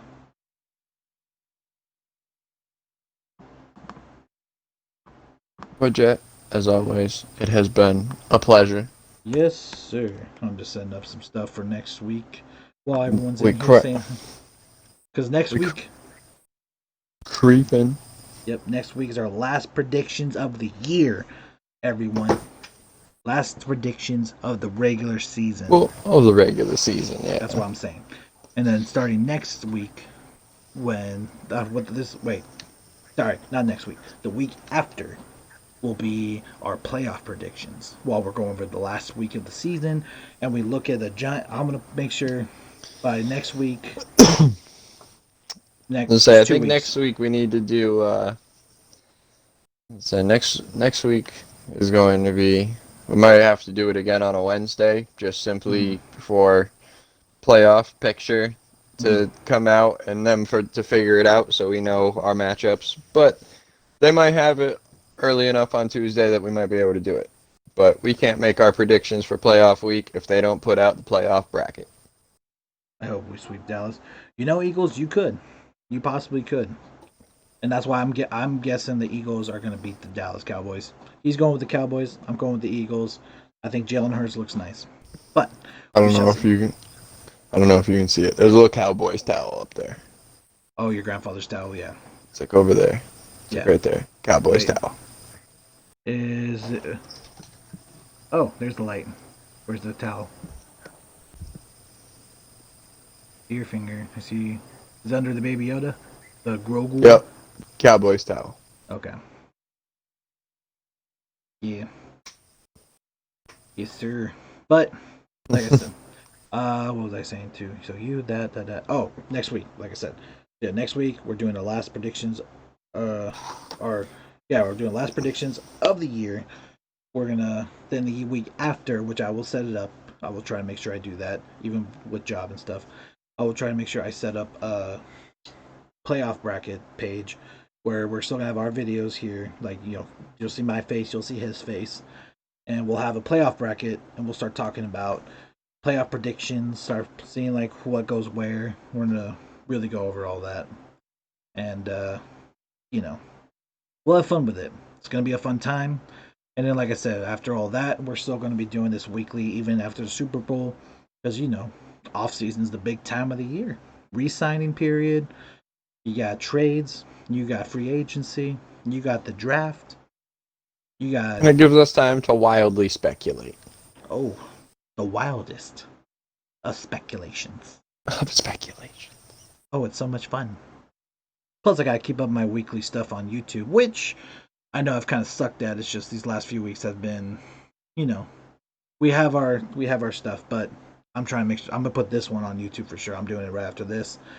Probably get on stream afterwards, but it's gonna take me a little bit because I'm making sure this goes first. I'm not gonna make anyone miss it because I want us to stay on top of it, especially during the playoffs. It's gonna be a fun time. But as On it. always, but as always, to everyone that's in here, like I said, these next 2 weeks are going to be fantastic. This first year of NFL football talk with us has been amazing, been fun, Been great. and this will be something we continue to do. Hopefully, for a while to come. I see it coming. You know, My wild prediction next year yes sir. gonna be it's gonna be Rob and Jet. Yeah. Or even if it is like this still, I'm gonna be like you're gonna see a door behind me, and you're gonna see just Rob leaning over, Chief leaning over. You're just gonna be like, he's gonna be like, there's a Appear back. from the smoke. Oh, yes, sir. Future plans coming straight ahead. It's gonna be fun. It's gonna be great. Love it. But yeah, and always, you guys are helpful too. Lambo, thank you for your stuff as well, man. I always like talking with you.